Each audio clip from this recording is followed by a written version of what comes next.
Welcome back to Mr.BetonYou. I hope you guys are doing fantastic. Today is a little impromptu Saturday live. I've never gone live on Saturday. I don't think so. Usually it's Sunday, right? But we're going live tonight because we got things to talk about. And if I'm being honest, my girls are out of town. So why not go live? I wasn't going to work tonight. I said, let's go live. There's plenty of things floating around within the atmosphere of where we live and what we do. So let's talk about it. So appreciate everybody for being in here. I hope you're having a great Saturday. I hope if you're out making money, you're being safe. I hope you're making money. I hope you're having a good night. If you're out and you're relaxing or you're doing whatever, I hope you're having a good time. Appreciate you for checking out the channel. Appreciate you checking out the live. Okay, so for those of you that just watched maybe the video that came out at 30 minutes ago, we're going to talk a little bit about that. Adapting, changing, what has changed? Are you adapting? Are you changing? Do you think there's even a need? Maybe in your market, it seems like it's been the same from a year ago, 2 years ago, 5 years ago. Don't know. I don't work your market. Only you can say. StreamYard link will be open. I'll be putting that link in momentarily in a few minutes, and people can come in and share the experience. So I want to talk a little bit. If you haven't watched the video that I just popped, go check it out and come back. I think it's like 10 minutes, so it's not too bad. Now, DoorDash has definitely changed a lot since I started, right? Now, it's still pickup delivery. It's still delivering McDonald's and Papa John's. It's not difficult. But when I mean change, I mean how the interface of the app looks, what information they show you, how, Top Dasher, obviously a lot of people have said that's been changing. Now they have this a pizza program. There's shop and deliver. There's a lot more merchants and opportunities of places that we can go. And, we see Macy's or we see other big box retailers, right? A lot of customers in those instances don't even know that it's being delivered by a DoorDash driver. A lot of things have changed, and there will be more changes coming. I could promise you that. So we're going to talk about that tonight because I feel like if we're not willing to adapt, willing to try different things, willing to realize what they're changing and why, it's going to be a tough road for some of us, right? We'll get into also a little bit of, because I see it a lot when I go into, I'll just say it, when I go into Mr. Flex's channel. Shout out to Mr. Flex. Cap. Is there a cap in your earnings? Does DoorDash cap your earnings per hour, per week? Are they controlling the money you make? There's team cap. There's team no cap. We'll talk about that tonight because I think it's, listen, if I'm being honest, I think it's an absolutely absurd, hilarious, entertaining conversation. So I'll give you guys my opinions on that later. Appreciate. Shout out to the 105. If you haven't hit the thumbs up yet, let me pause. Hit the thumbs up for you, boy. Appreciate it. Okay, so let's get into some shout outs. Today's going to be a very, very loosey-goosey conversation. Not a lot of structure, but I'll give you a little topics, and I'm going to let this stream hearts open. I'm going to see if I can get 10 people up on the screen, 9 people up on the screen with me tonight, okay? What up, Crystal? What up, Lynn? What up, Donna? What up, Jerry? What up, what up, what up? All right, we got 70 in the house, Bud Soda in the house. We got Quentin. What's up, brother? Quentin is from, I've delivered, and I've delivered food to Quentin, and I've seen him out delivering food. Quentin, what's up, Brad? Lynn, what up, Laura? What up, Deb? Nate, Joni, Dashing Trader, what up, what up, what up? Denny, all right, I see a lot of Joni Peters. I see Pedro Reacts. That's me. I see Paul P, Nate. All right. Okay, so got some cool, familiar people in here. Now, I will say this. If you're a moderator, you do not have to be a subscriber to ever watch this channel. On my Sunday shows, you have to be a subscriber to be in the chat. Anyone right now can live chat with us. So if we see any type of bots putting in links to things that look crazy, if you have a wrench next to your name, please help me moderate that. I might miss something. And maybe we'll give out some wrenches tonight because why not? I think I can do that. I can do that, yeah. So like Joseph Long, if you see him, he's got a blue wrench. So if he sees somebody dropping something crazy in here, we can just get him out of there. Now, what I mean by crazy, I mean like crazy links. It'd be like people doing like porn links and like all kinds of stuff like that's what I'm talking about. If you have a varying opinion on something, we leave those people alone. Every opinion is welcome here. Okay. So here we go. We got some already. I never picked up a yeah, no, that's fine. A little bit of cussing here and there. Do not block cussing. Don't ban people for dropping a F-bomb. I'm good with that. I want you guys to know that. Cussing directly at somebody, being discriminative towards somebody, racial comments, things like that, that needs to be banned. But if it's just a F-bomb, somebody says S-H-I-T, don't care. Please don't ban those people. So we're definitely going to see some new people in here, which is why I did that. It's going to be a different kind of Saturday night live. I think it might get saucy tonight. And if anybody's out there, because I know everybody's watching, if you ever wanted to have an opinion on my show that's different than mine, tonight's the night to do it. Let's get the show started. All right. So appreciate everybody for coming in. Hit the thumbs up on the way in. Now, topics, like I said, are you adapting to change? DoorDash is changing. I want to hear you guys' opinions on that. And cap or no cap. Do you think DoorDash controls your earnings and you are capped in your market, whether it be per hour or per week, let's say, or per day, whatever. And once you hit a certain amount, that's it. They do not allow you to make any more. We talked about it here and there, but like I still see people talking about it, and I don't know why. Because in my opinion, I think it's one of the most ludicrous things I've heard on YouTube in this space. Now, it's not it's in the top 3. It just logically doesn't make a lot of logical sense.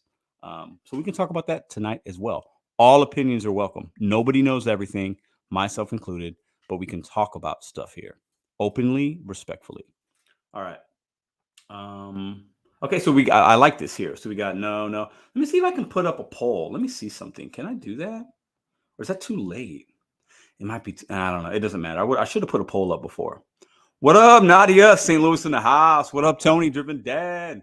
What up? I got a wrench. Nah, you just made that wrench. If you're from St. Louis, drop a STL in the comment. If you've ever been to St. Louis, drop a STL in the comment. Okay. That's where I work. That's where I live. That's where I play. Hey, Tony, you deserve it, bro. Congrats. Shout out. Let's give a little round of applause.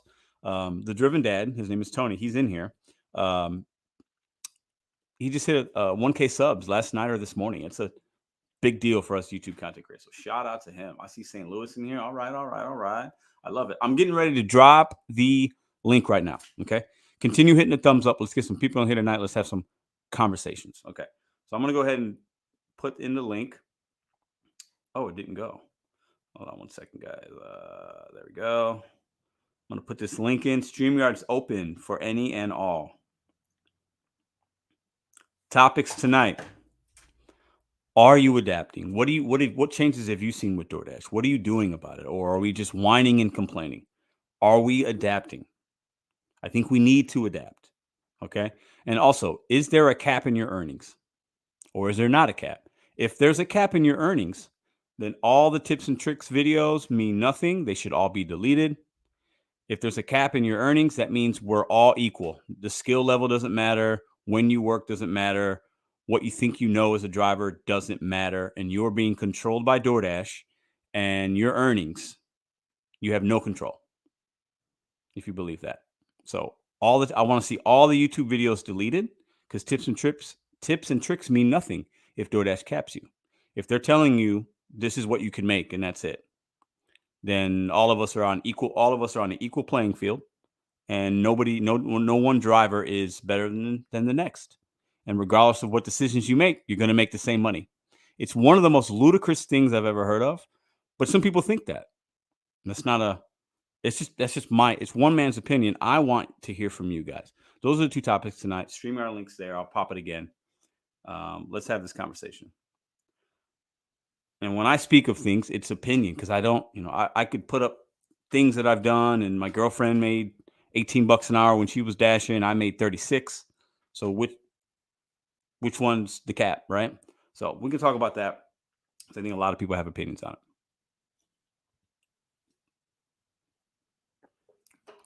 Let's play DoorDash. What up? Is it Sunday? No, Daphne, it's Saturday. I'm going to go live tomorrow too. Well, my girls are out of town. They're in Virginia visiting Madison's sister. It's her birthday tomorrow. And I stayed home. So I said, let's go live because there's always something to talk about, right? And then if this live, let me read some comments actually. Let's see. Show this one right here. Oh, I'm adapting, driven for dinner. Driven for dinner. I'm adapting by not working 2:30 to 4:30 p.m. It's when all the 270. Yes, I used to, yes. I used to work straight more often. I still like to, but that's a great point. A lot of the trash comes out then. I have a theory behind it, but maybe it's just my market. But yeah, you're so right. There's no cap. It's been proven. Hold on. So there is no cap. Well, the Matrix. Some people have proven that to them that there is a cap. So I think that's what's good about different opinions is people can conjure up whatever in their own minds based on their experience, right? Which is okay. What up, Rico? What up? What up? This week I've had an issue with Doordash pausing me before I've even received an offer. Yeah, I've seen that too. How are you, Vanessa? Put some comments up. Let's read these. Lloyd says they may be taking some of our tips to cap the wages. We wouldn't know if they did. That's a great point, Lloyd. We wouldn't. It would take a lot to find that out. Good point, though. From the Las Cruises. All right. It's been slow. My market's crazy. Yeah. I hear that. Okay. We have it's different each night. Let's see what Joe says. I make what I get, and it's different each night. Yeah, it is. Yeah, you're right. I think one thing we forget is it takes the consumer to order. So there's two variables. The consumer has to order and then tip, because mostly what we make is on tips. And then there also has to be a too much or too little of drivers. Those are the two metrics, in my opinion. Those are the two scenarios that's either going to make you have a really good night or a really bad night. That's it. Right. Let's see. I've started working for Spark, so not just depending on Doordash. Great. I'm still trying to get on Spark. Let's see. We got my market has had peak pay every day this week. We almost never had it before. I have peak pay every day, not in my zone necessarily, but in my market. And most times, either in the morning, there's basically, I think there's like 5 different meal periods, like morning, afternoon, or morning, lunch, late afternoon, dinner, late dinner, and then like late night. So I think there's like 6. There's always a peak pay at some point in my zone, but there's always a peak pay in my market. Let's see. Tony says, what is the highest food-based pay possible? Oh, I don't know. I've seen for food, I've seen like $9 in my market. I've seen 18 for like those drive orders. I've seen it all over.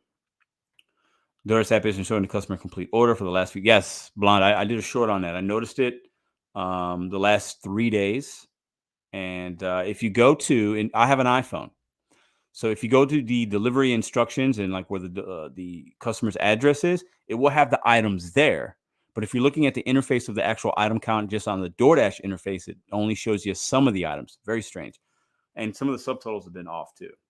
For example, I picked up like 4 pizzas the other day and said the subtotal was $21. It's literally impossible for 4 pizzas to be $21 at Papa John's. Let's see. As they manipulate base pay, good tip or no tip. Yep. Okay, so I'm going to open up I'm going to put the link in. Don't be afraid. I don't bite, guys. I want to hear different opinions tonight. That is the link. Come join. You can put your beautiful face on the screen. We can talk about these topics tonight. Okay. Let's see. Doordash deactivated me because of a court case that was dismissed. I've even sent them proof, and I'm still locked. Nobody wants to listen to customer service. I actually enjoy that job. Wow, that's crazy, man. Keep trying. I haven't had to deal with anything like that on my account, but I have heard some dashers have been deactivated and then been able to get back on. I'm not sure how or why, but sorry to hear that, man. No, hardly ever peak pay near me. That's crazy. Okay. Seems far. Many shine. Okay. Let's see. It's extremely hard to get back on once you're deactivated. Yeah, I think it is. But I know it. I feel like it's happened based on some people telling me that. Now, I don't know, the truth and the reality of that, right? But I definitely have heard that. Let's see. Whenever you get a Wingstop order, do they take forever with order? Sometimes. It's market specific. I've had Wingstops that are ready when I get there. I've had Wingstops that are 20, 30-minute waits. I've canceled many Wingstops.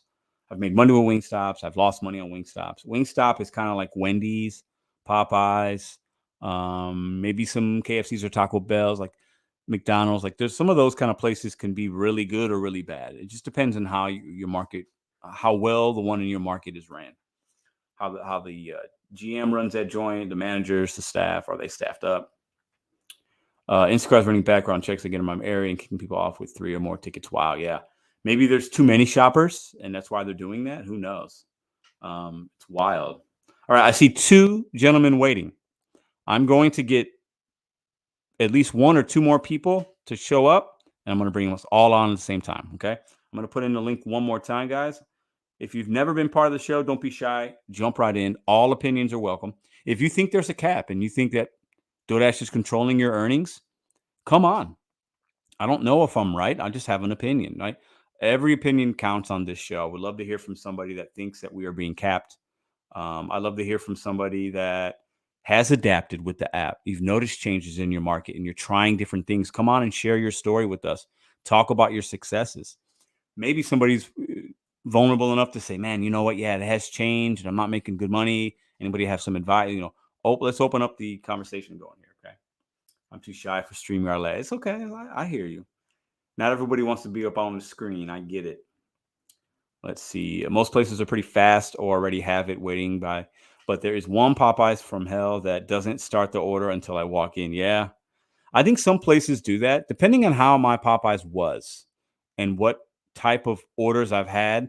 I might, if I was running that Popeyes, I might do something similar. I'm not even going to lie. Because if I'm a GM of a Popeyes and my team is telling me, or if I'm an owner operator of a Popeyes and they're telling me, man, Pedro, we're getting, 2 or 3 orders a night that never get picked up. We make the food, it never gets picked up. So we're wasting our time in labor making food when we have other customers to service that are in front of us. And then maybe there's a food cost issue there as well. I might actually just not, I might have to adapt, right? Restaurants have to adapt. We're talking about drivers adapting. Restaurants have to do the same thing, right? Hello. What up? Okay, let's see. My market. Oh, hold on. In my market, we now have 2 options to dash guarantee. I see that. I've seen that $10 hour plus all customer tips, or we can dash per order just started. Yeah, Maria, that's going to be, they're pilot testing that. Which one have you done? Do you like the guaranteed earnings, that per hour plus whatever tips, and you don't mind? Or do you like to just do what you've normally been doing, take it as it comes and go from there? What do you do? I would love to hear your opinion on that. If you want to come on and talk about it, you can come on a StreamYard as well. Let's see, Jerry Smith.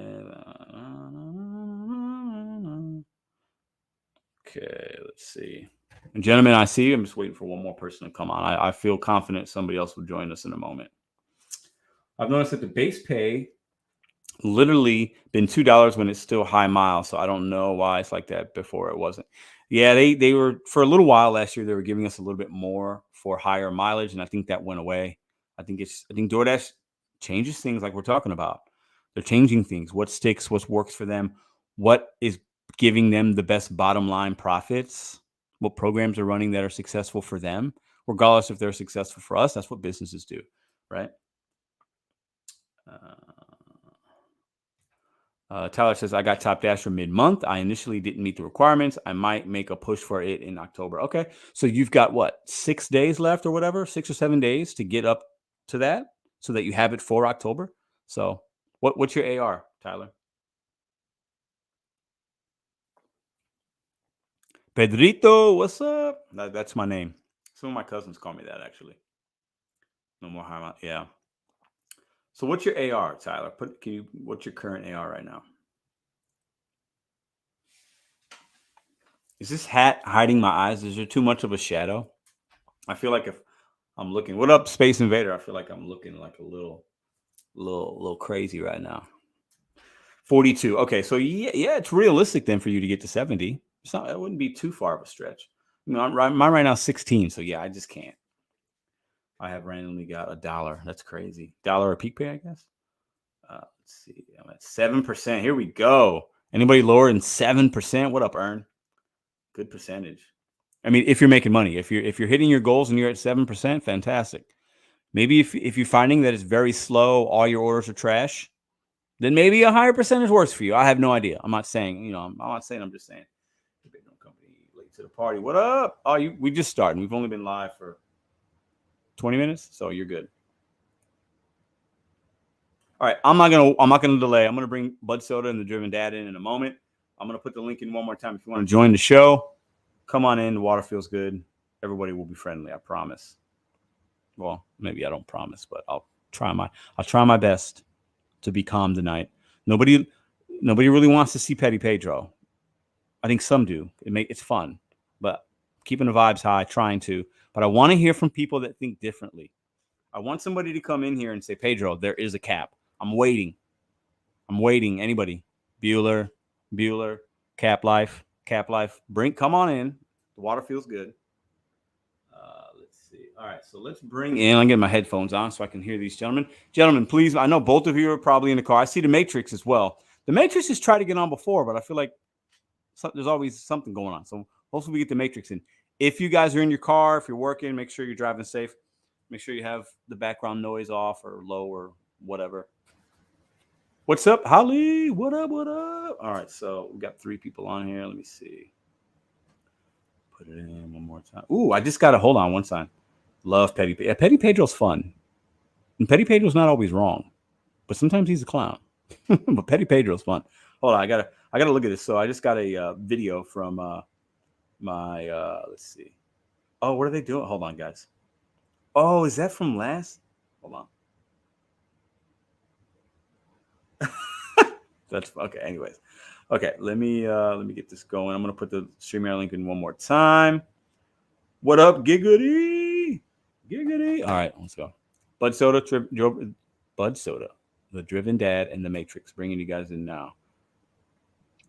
There's Bud Soda. There is Tony, the Driven Dad, the Matrix. Let me start with the Matrix. The Matrix. Can you hear me?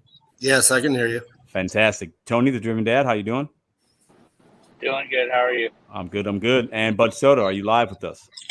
Yes, sir. All right. Bud Soda, I'll start with you because you got in here first. You've been waiting the longest. How have you... Well, first off, is your market with DoorDash different than it was a year or 2 ago? And if it is, how have you been adapting to it? So how have you been adapting to that change? So there's peaks and valleys, but overall, it's way more saturated than it ever used to be. Like last year when I first started, I could almost turn on the app and make money just indiscriminately. Like before I found you and the others, you know, I was still making all right money. I was still averaging over $1 a mile and all that when I, you know, figured what that was. But I've definitely adapted. I now am you want to put it this way, the dirty multi-apper stacking king. Mm-hmm. But you got to do what you got to do to make your money. This is a business, not a charity. To put it that way, to put some rest aside, I made every drop but one at Walmart for Spark today. And I was still on time for my deliveries. I just didn't make the last drop. I missed. And then the other drop, someone grabbed it before I could even click on it. So, let me stop you there. So the way that you've adapted is you have you've been multi-apping because in your market you realize I can't just do it all with just DoorDash. I want to maximize my opportunity. So you multi-app when you dash. Is that an accurate statement? Yeah. Okay. I'll stack up to 6 orders at a time, sometimes 8. Got it. Tony, the Driven Dad, with DoorDash, has things changed? I know you do a lot of ride share and stuff, but have you noticed any changes, even with any of your apps? It doesn't have to be just DoorDash. And if you have, what have you done to kind of adapt with those changes? Yeah, well, I got the Tesla simply because the DoorDash and Grubhub and Uber Eats for sure changed. And now I take advantage of the surges on rideshare and Uber Eats on rideshare. Uber definitely and Lyft both lose money when I drive. Yeah. I think with you, it's so different from most because of the Tesla and because you rent it and because I think you're one of the few ones that watches, one of the few ones that is in this community that watch us and other channels that actually does more rideshare than food delivery. So I think even your adapting skills and what you've done would probably be more unique than the majority. Would you agree with that? Yeah, I mean, I started off my whole career in the gig economy with Uber. So it's just easy for me to pick up. But going through doing Uber Eats when that first launched, before I even heard anything about DoorDash, really got my feet wet in the food delivery, and then the dirty multi-app stuff, I used to do that during the pandemic because it was like the volume of orders were so high that I could guarantee to get orders going into almost the same street. Yeah. So people wouldn't be waiting. Yeah, because there were so many people ordering that. Yeah, like you said, the chance that you would get one that was just within maybe a half mile or so was much greater than it is right now. Right. Yeah. The Matrix. Yeah, I agree. So I just wanted to mention, because you had said what's the lowest acceptance rate? Mine's at 4% right now. Wow, that's low. So the Matrix, that's a good segue. The Matrix, what apps do you have and what's your acceptance rate right now? I'll start with that first. I have Doordash, Uber, Grubhub, and Instacart.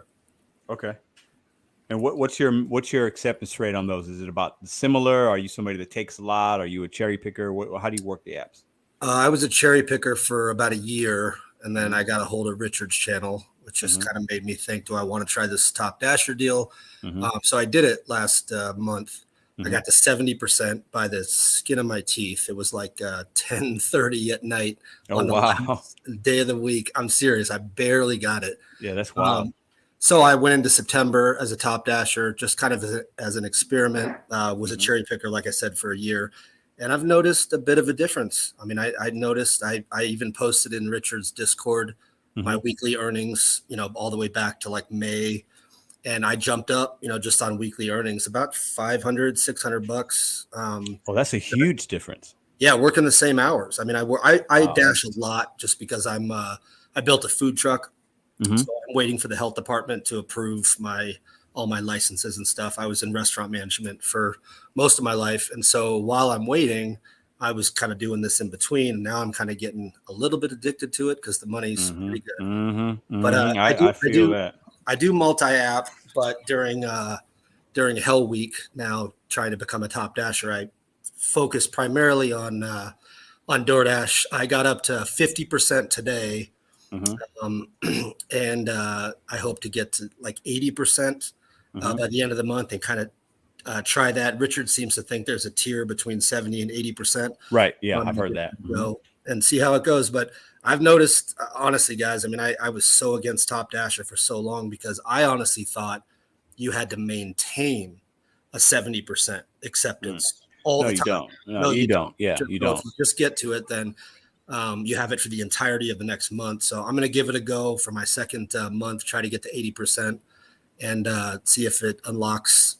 I mean, I've seen the proof. It's been proven that, 3 phones laid out on a car hood, first order comes into the top phone, it gets bounced to the next phone, they decline it, it gets bounced to the next phone, and all the way on down the line. I've seen the proof of it. So until it's disproven, I'm going to try to go for it again. Yeah.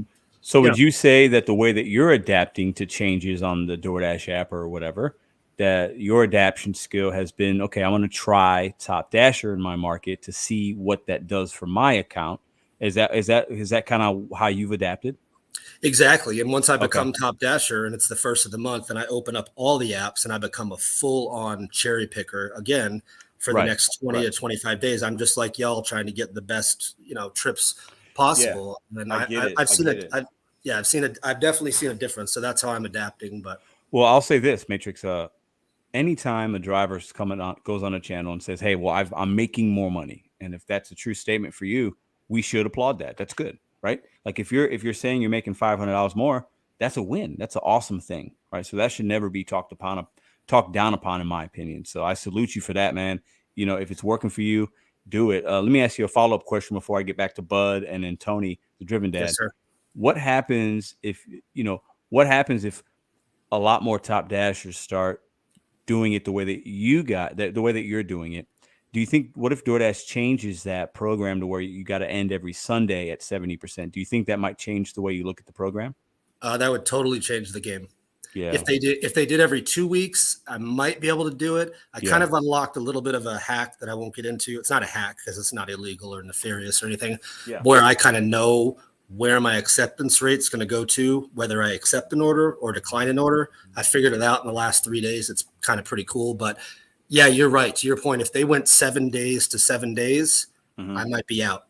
Sure, sure. And I only bring that up not because I think it's going to happen. I think it could happen. Like, I don't think any of us would be surprised because historically what DoorDash has done is, things have changed. If you go look back at 2018, it was very different now then than it is now, right? So I think what DoorDash does is they do a really either good or bad, however you want to look at it. Good from their perspective, bad for us drivers is that when they see that we've figured out a little hole, a loophole, a glitch in the matrix, right? They'll change it up. They'll change it. I think that's definitely been proven, right? Well, just real quick on that, Pedro, what I've noticed a lot in the last couple of weeks is that, in my market, 650 is the magic number. That's my hidden tip number. You may be 625, whatever. I'm 650 in my market. What I've noticed, I've gotten a lot of orders that are 650 that look kind of tasty, and I want to take them, and I drop off, and I see that the base pay has gone up. Now it's not the normal traditional $4 tip has been hidden. DoorDash has increased the base pay. So they're kind of tricking us, like all these dashers have figured out that 650 is the magic number. We're going to trick them that it's only a 350 tip. They've increased their base pay, but that's an adaptation on DoorDash's part, maybe like, the other direction. Like, how do we trick these drivers into taking these low tip offers that look like 650? So anyhow, no, I hear that. I hear that. And I think what's cool about, regardless of where people stand on it, are these gig channels good or bad for drivers? Or are there really tips and tricks to what we do? It's just pick up, drop off. What'll happen is that, as they change, people develop patterns and we notice things. And then you read it in the Discord or Reddit group, you watch on YouTube, a Facebook group says, I'm noticing this. Enough people notice it. And then we adapt.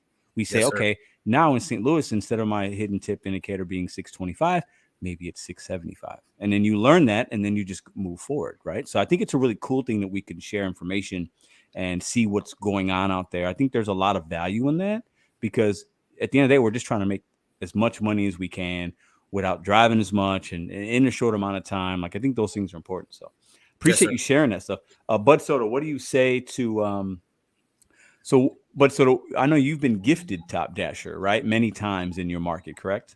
Yes. Right. So it's been gifted to you. So what would happen if that went away? They stopped gifting it. Do you think that would change anything, or do you look at that as an advantage or not? Hi, Pedro, Bud Soda. Hold on 1 second. Hold on. So hold on.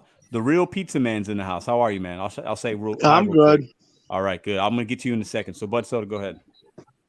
I have the high pay order program in my market, and that's what I wanted to ask him, whether he had that in his market or not, because that means you have to maintain 50 to 70% or above, and they recommend 70 or above.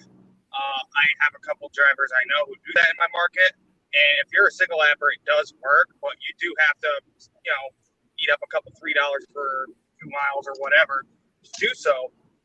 And I want to ask, have you changed your strategy at all? Are you now part of the large order program? And do you take longer distance runs hoping for a hidden tip or stacks that still make sense that are $1.50 or more a mile on face value? Is that directed at me? Yes.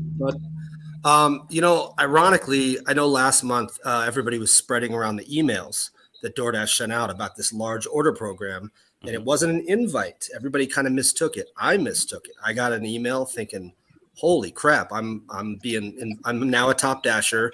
I'm getting this invite into the top large order program. It in fact was not. We all found that out, that it's kind of by invite only. You have to show a picture of your catering bag. I never got that. I just said, the email that I got said you're now eligible for it. But to be honest with you, Bud, in my market, I am not part of the large order program. Even as a Top Dasher, I'm not. I don't know if my market is saturated with Top Dashers because we don't have that information. So I don't know if maybe, they don't need them. I've also seen on Richard's channel that if you're 80% and above, you're kind of in a different tier where they offer it to you then. I don't know that yet because I only did 70% my last turnaround. But to answer your question, sorry, I went too long there. I'm not part of the large order program. So I do get orders over $100 pretty routinely for sushi and other, I get big banger orders, the total ticket amount over $100, but it doesn't say, hey, you need your catering bag for this order, which I think is what you need as part of the large order program. You won't, if you're not a large order driver, it won't ask you what you get for large order. Take care, guys. But what you get for large orders is because other drivers are unavailable and you're the next best. So your completion rate, your customer rating, and your on-time score. And if you're the best available driver, they're going to give it to you. And if there's absolutely no one else available, then it goes to the bottom tier, as you guys would say. So, but I wanted the other end of it. Do you now take more longer distance orders that have possible hidden tips? Like, what items to look for, what restaurants to look for, that kind of thing. I do. I just see that what used to happen when I was not a top dasher is I used to call it a unicorn. I'm like, oh, damn, I got a $20 tip on this order. We used to call it, or I used to call it a unicorn. It was very few and far between. But like you said, if there's no top dashers available, it drops down like the little Plinko thing, and it keeps going. So now, as a top dasher, I routinely see those. They're way more common where I can sniff out, man, that says $6.50 for 2 miles. And it's 15 items, and the total is $100. I can sniff that hidden tip out all day long. Yeah, what you're saying is you're seeing those type of offers more often. Yes, Pedro. Right, They're more frequently, whereas before maybe it was a unicorn. It was 1 out of every 30. Now it's like maybe 1 or 2 out of every 10, and I can sniff them out and take advantage of those, what I think is going to be a hidden tip. Now, sometimes it's not there. We've all had that. It's like a $10 order. Oh, I think this is going to go up. Oh, shite, it stayed at $10. Oh, well, move on. Yeah, but I see them more often, to be clear, more often than I did before, because I think I'm higher on the chart. Let me ask a question to Tony, the Driven Dad. I'll give him a second to unmute his mic. So Tony, I know you, in this month of September, you've been on the top dasher. Have you noticed the times that you've dashed, have you seen bigger orders than the prior month?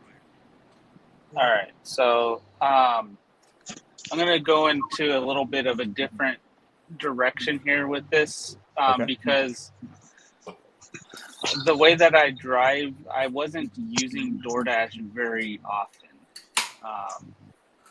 So I don't really have a good comparison of that. But for a lot of the people in this chat probably were watched the video that I did with UPM the other day. And some of the numbers I wasn't able to go over was like, I know that you like to use active time, but as a multi-apper, the only good comparison I have is the active time, I guess, of Doordash instead of the dash time. So prior to Top Dasher and just doing cherry picking, I made approximately $30.50 per hour on active time. That's prior. Yeah. And then when I went and accepted every order for 100 orders in a row, my average per hour for active time was about $21.65. And then as a top dasher cherry picker, active time is $32.57. So you saw $1 difference per hour from the month before. Is that an accurate statement? Yeah.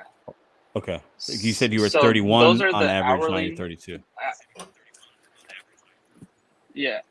So those are the hourly averages. But the other thing I wanted to mention is that I notice I have to double check this when I'm not a top dasher to make sure it's not my account. But there's frequent times where Lisa does not have the same peak pay as me. Like I have higher peak pay or I have peak pay when she does. Really? Right. Well, Tony, you're breaking up just a little, so we might miss a word or two here or there. I know you're in your car driving, so just a heads up. That's very common in my market, actually.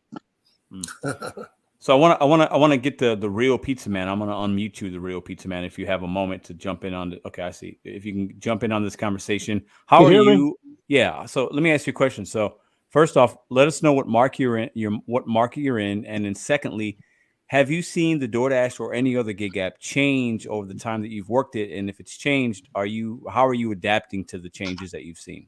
All right. First off, are you allowed to curse on here? Yes. Well, I guess it depends on the curse words, but it's a just because it comes out naturally. Because I'm from New York, that's where I dash. Yeah. Listen, no. If you drop an occasional curse word, I'm not going to kick you off. You're good. All right. I've been dashing since 2018, I think, or 17. Okay.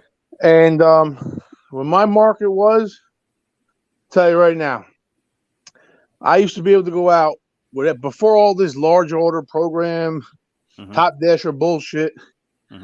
I used to be able to go out in my town and make, no joke, $200 to $250 within 5 hours or less. Because the orders, the tips on their, I don't know if you know, like if you ever order from DoorDash and you see there's a custom tip amount on the bottom, usually ballpark, $50 order, they'll recommend $5, $6, or $7, right? Yeah. In the past, it used to be double that. It used to be 5, 7, or 9. And the higher you go up, the higher the tip recommendation payouts were. So that's one thing that they got rid of, which screwed everything up because they started making it into a $1 increment tip. You know what I'm saying? Now, it's not every case, because if you do take a 10 to 12 mile drive, it will go up anywhere from $12 to $16. But like what I've seen in my market, 16's maxed out. That's a max tip. That's not under $100 subtotal. But regardless of that, you didn't have to be on a large order program to receive something over $100. I wasn't on it for 2.5, almost 3 years. Right. And I was getting orders one after another, 2 miles away, 1 mile away, 3 miles away, $12 to $20 orders. And it wasn't until like last year I got into large order program. I started getting greedy with the offers. Cherry picking, I guess we call it, right? Sure. I said, fuck that. I'm not taking those $6 order, $7, $8 order. Meanwhile, that's all I used to take because they used to come in one after another. And this is another thing that changed the algorithm over the years. In my zone specifically in Long Island, everything's spread out a little further, like because it's an island. So let me put my volume up. Okay. Nice feet, by the way. I can see your feet right now. Sorry, I got Wolverine toes. I'm sorry. Yeah, it's Italian Sicilian toenails. It's all right, man. No judgment. So it's all good. I like it. So this is what I hate about DoorDash over the years. They expanded the markets from where you could order order from a restaurant. So in the past, there was maybe a 10-mile radius where you could order from the specific restaurant in this poppin' ass town. Now that same restaurant, you can order all the way up to 25 miles away. Yeah, I've And done this is the problem. They don't have the radius constricted anymore in each zone where you're able to take 4 to 5 deliveries an hour and premiums. Yeah. Now it's all far away. It's not worth your dollar per mile, all that bullshit. And as of lately, when I got onto the large order program, Flex got me into it. He showed me how to do it. Of course he did. Flex loves to get people in that program. Shout out to my boy Flex. What up, Flex? A while ago. And so when I did it, I started seeing these first time $30, $40 tips. I'm like, holy shit, this is a lot better than what I was doing, kind of, because I'm doing less driving. I'm making more money. But what happened was everybody started. I feel like not everybody, but a lot more percentage of people started getting on a large order program. Well, sure. People start talking about it, and that's how things spread. And word of mouth is a big thing, and especially in the gig community of people that watch YouTube or in a Discord. Maybe they're probably in a Reddit group or a Facebook group. It starts to spread, and then it becomes a little more saturation. I think that's normal, right? So Of course. yeah. So that got out, and then also another thing with the top dasher, that's all new. So we're still debating about this bullshit for 3 weeks now. It's been This is still new to all of us. I think right now, to be honest, because they're doing a pilot program in my area. They want to get I don't know if it's up near you in St. Louis, but they want to see by the September 28th if I can get my acceptance rate up to 50%. If I get it up to 50%, they're going to reset my ratings. I don't know if it's the same for you. I've seen the that. high pay order program. Hold on, but I've seen that. Yeah, in some markets they will, get your acceptance rating above 50%, and you will see high paying orders, $2 a mile or more. Like they're going to test things. Yeah, and I think that's different than the LOP. And then you can have LOP without being top dasher, but some say if you have top dasher and LOP, that's the money. There's so many different things out there, and I think a lot of us are seeing it at different times because DoorDash, from what I understand, they will test pilot things. They're not dropping everything in every market at once. They're going to see how it works, and then it will spread from there if it's something positive for them versus even for us. I think it's interesting because I feel like we have different types of drivers on here right now, which is good. We're having different perspectives. The Matrix is doing something different than Bud Soda, and Tony the Driven Dad works his app different.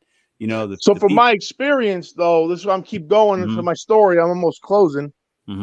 Ever since they've been fucking with the app these last 2 months, the Long Island, New York market has been very crappy lately. I think it's like that world countrywide, but my zones are really bad. But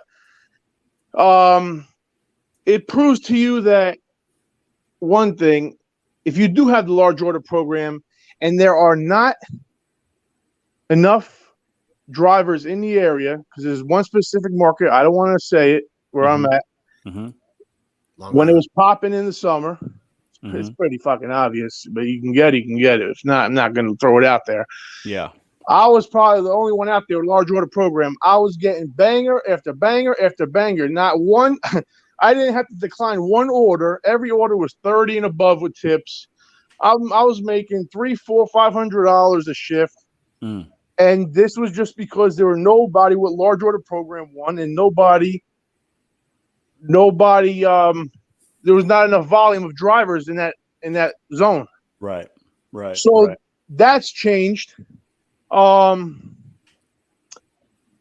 thing that's been going on is the phone issues. I don't know if you notice with your phones, but all these freaking things we have to do to stress our brain out all day, every day. Clear catch, 4-stop, clear catch, 4-stop, clear catch, 4-stop.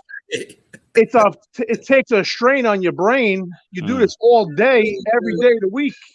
I don't know if it's just a provider problem or it's a whole entire this guy's funny platform. The dead bodies.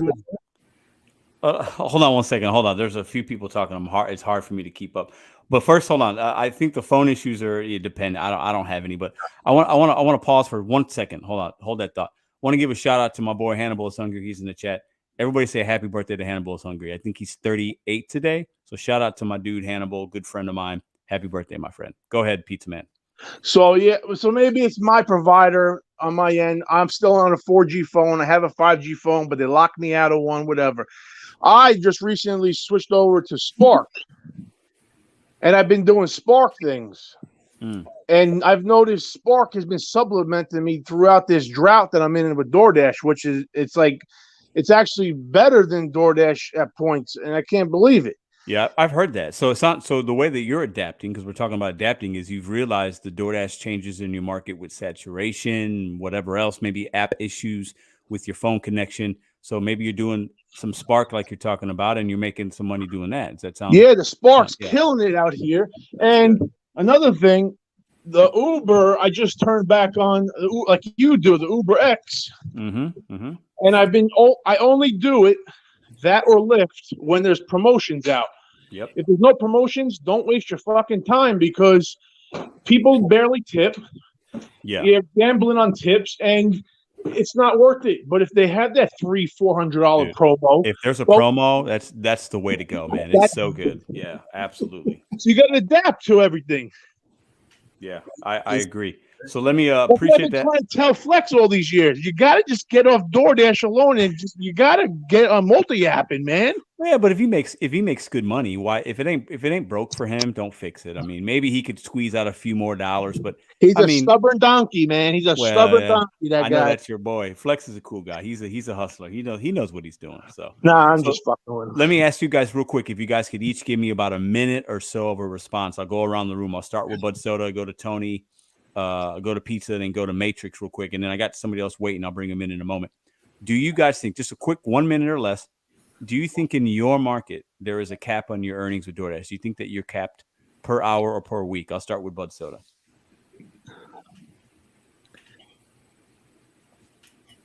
Hold on, He might be in the Dollar General. Hold up, he might be. Tony the Driven Dad, do you think that there's a cap in your market with DoorDash? I'm not sure if there's a cap, but I'm pretty sure there's if you're accepting every order, there's an ideal number they want you to get. It's between $18 and $20 and $1 per mile. And then shout out to Hannibal, happy birthday. Yes, Hannibal. I could definitely agree with that, Tony, because I've noticed when my girlfriend was dashing for those shifts, that was her range, and she was taking everything.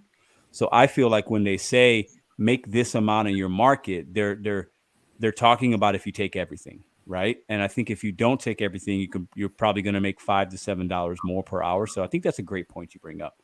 The Pizza Man, do you think that there's a cap in your DoorDash earnings? This is what I think as of recently. Mm-hmm.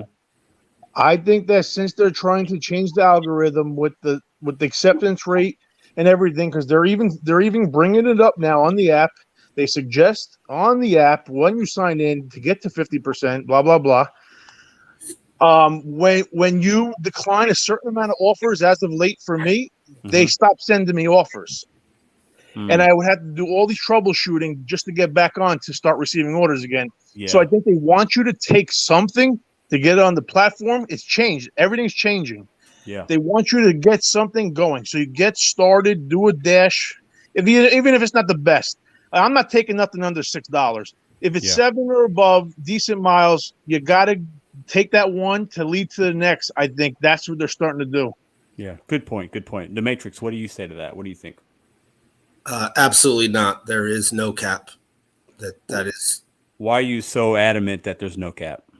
I'll cite a couple examples. I'll keep it under 60 seconds. You just said you made $36 an hour in your market, right alongside your girlfriend that made $18 an hour in your market. Yes. Right there, there's no cap. Right. That's what I don't understand. That's the end of the conversation. But I have made $40 an hour. I've made $20 an hour. I've made $60 an hour. No shit. DoorDash only cares about complete. I've made $110 an hour. Well, there you go. But DoorDash only cares about completing orders. They don't care what we make. Their obligation is to their customers. They want orders. You're right. They want to fulfill those orders within an hour. An hour is DoorDash's top level cap. So if you're at Panera Bread doing an $8 order and they have a Panera Bread order that comes in that's within a couple of miles, they're going to stack you. They're going to stack you. It depends on your market. There is no cap per person, per market. That does not exist. Let me ask you this, though, and I want Tony to chime in if you can. I think I agree with that based on my personal experience, right, and what I've seen. But I will say, because some people would also cite, well, hey, I made $60 an hour this hour. Do you feel that sometimes after you make a lot of money, like you have a couple good orders, that you don't feel like you get anything for a little while, and that's the way of kind of them balancing out the wealth in your marketplace, or at the end of the day, some would say, well, you're only going to make so much per week. So like, let's say you have a couple good days where you're averaging $40 an hour. And then, like you said, the Matrix, I got some days where I average 20. Do you think at the end of the week, though, you're still making the same? Is that to me or Pizza Man? I'll go with the Pizza Man first. Okay. I think he fell asleep. The Pizza Man maybe he lost his way in his basement. We saw his bare toes. So Matrix, what do you think to that? You know what I'm saying? Like, do you think is it balanced per day or per hour, per day, then per week, per month, and you kind of stretch it out? I don't think so. DoorDash only cares about efficiency. So if I'm at Taco Bell and I'm picking up an order and they get another Taco Bell order comes in, I'm on the premises. It's going, a mile around the corner or a half a mile. DoorDash wants to make that as efficient as possible for the customer to get their orders. They don't care what we make, up or down. They want to execute orders. So if I'm in that Taco Bell picking up Nicole's order and Brian shoots an order that's right in that neighborhood, I'm going to be the first one they're going to send it to. Now, whatever that add-on may be, $6 usually the hidden tip on that one. If it's $5, $4, it's also a way for DoorDash to try and get crappy tipped orders delivered, stack them onto a good order. We all know that. So they want efficiency. We have to get this order out under an hour. That's DoorDash's policy vision. We're going to deliver this under an hour. So they'll stack it with the best available driver, which then disintegrates the idea of they know or they want to have you make a certain dollar per hour. Then that goes out the window. They want the orders delivered. They don't care who they pay to do them.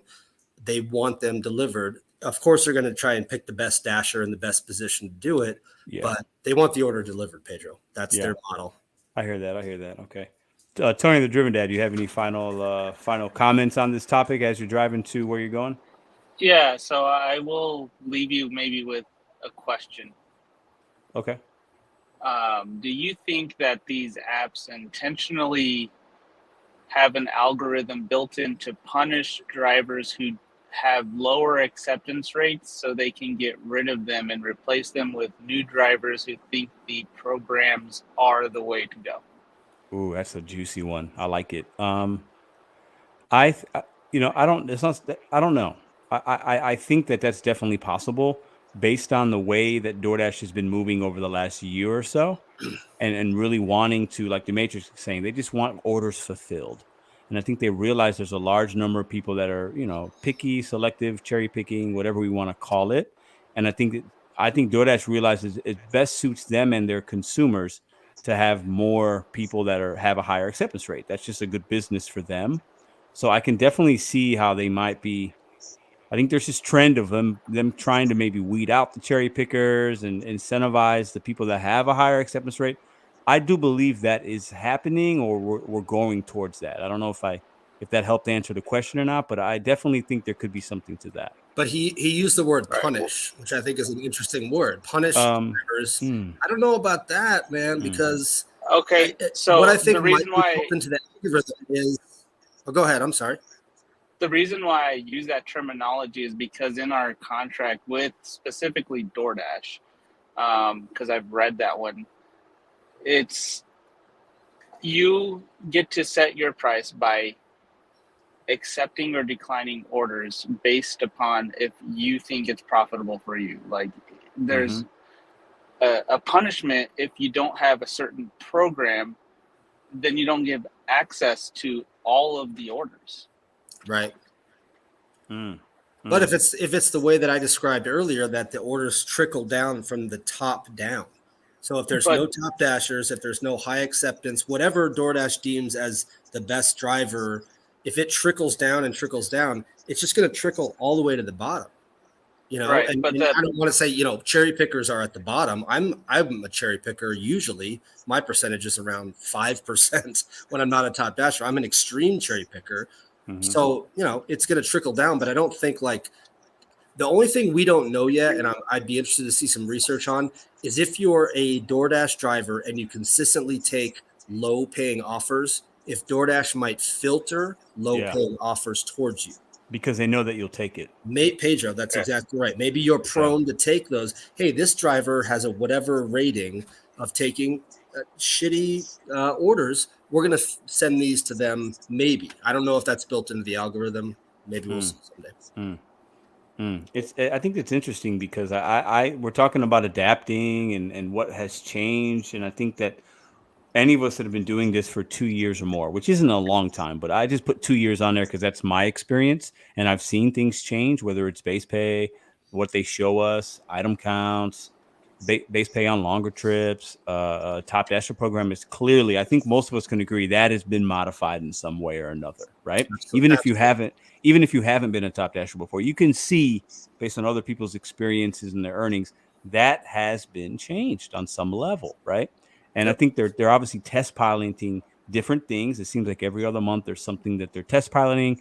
They might send us an email. We might hear it through YouTube. So I think that, we have to realize we have to be willing, in my opinion, to adapt to what they're doing. Because if you're not, we got to adapt or die. As cliche as that sounds, like if we're not doing different things as DoorDash is doing different things, we're going to just fall in line to whatever they want us to do. And I believe, in my opinion, if you take too many orders, and if your high acceptance rate is high all the time, you will probably be capped at $18 an hour. And for me, in my market, at least, if I'm making 18 an hour, I'm really not making as much profits as I can.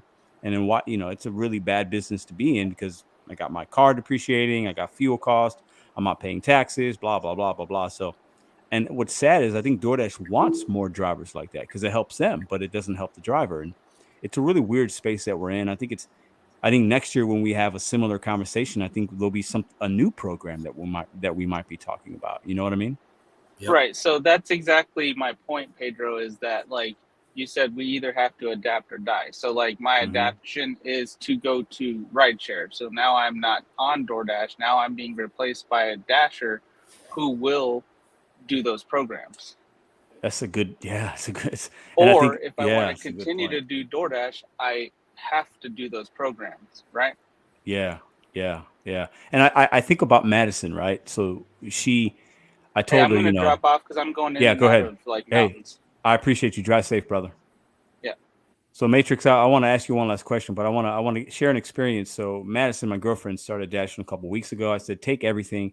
I want to see what you make. Let's track your mileage. Let's just compare. Just why not, right? And I feel like if I didn't tell her that and she just signed up, she probably, and she told me this herself, she probably would have thought she had to take everything and just take whatever, and might not have known any better because she's not somebody that's probably going to look on YouTube. And so, and I feel like that is the perfect Dasher for DoorDash, and at some point, maybe she would have been Top Dasher, but then she might not have known that she could have cherry picked while being a Top Dasher. And then she would have still been taking more crap sometimes and really not making enough money for the market that we're in. You know what I mean? Yeah, exactly. I've run into drivers, like I'll get an order or an offer, $250, no tip, whatever, like at a Chick-fil-A, let's say, decline it. Then I get a really good offer for Chick-fil-A. Mm-hmm. So I go in and I'm standing at the Chick-fil-A waiting for my order, and I see the old order. You see it all the time, the cold bags that sit on the shelf. Yeah. And then I see this lowly kind of driver come in, check their phone, check the order, check their phone, and they pick it up. And I've said a couple of times, man, that order was sitting there for a while. Why are you picking it up? And they kind of look at me like, well, it just came to my phone. Yeah. And I'm like, do you realize that you don't have to take every order? And they kind of look at me like I have three heads. Like, what do you mean? I work for DoorDash. No, you goddamn don't. You work for yourself. You're an independent contractor. You do not have to take these. Did you really think you had, like, you're a Domino's delivery driver? Did you really think you had to take these? And they kind of look at me like, yeah, you get an order and you take it. You know what, Matrix? What, Matrix? I think that's the majority of people doing DoorDash. What do you say to that? Maybe. I think it is. I think even majority could be just 51%, right? I think it's higher than that, but I think that is the majority of people working for the gig apps, not just DoorDash, Grubhub, Instacart, all of them. Yeah. I think the majority of drivers have a very high percentage on acceptance rate. Are just no-braining it out there. Like, well, I think I'm working for DoorDash. I signed up. I passed the background check. I uploaded my car insurance. Yes. And now I'm just They think it's a job like I said, a Domino's pizza delivery driver, Pizza Hut delivery driver, and I'm like kind of shaking these people sometimes. Like, why are you taking that order? It's been sitting there for an hour. It's a no tip. Well, and she said to me, well, how do you know it's no tip? It could get bigger once I deliver. And I'm just, it tells them that though. So I know we have to remember that's not necessarily a new driver's fault, because it says total may be higher, but that's bullshit. And it is. But think about it like this. I'm Madison. I started my first day. My first order was $6.25, and it turned out to be $8.50. Great. I'm happy, right? I'm good. I'm like, ooh, that's cool. I drove a couple miles. I made $8.50. I'm feeling good. Next order comes in $3.25. Total may be higher. I drop it off. It's not. I'm like, oh, okay, well, they just didn't tip me. Next order's $5. Total may be higher. Stays at $5. Then you get the fourth one, $6.25, goes to $10. You're like, oh, so maybe all orders are like. So I think DoorDash is extremely smart with the wordage of the offers, because every single offer that is like not like a drive order or anything like that, right?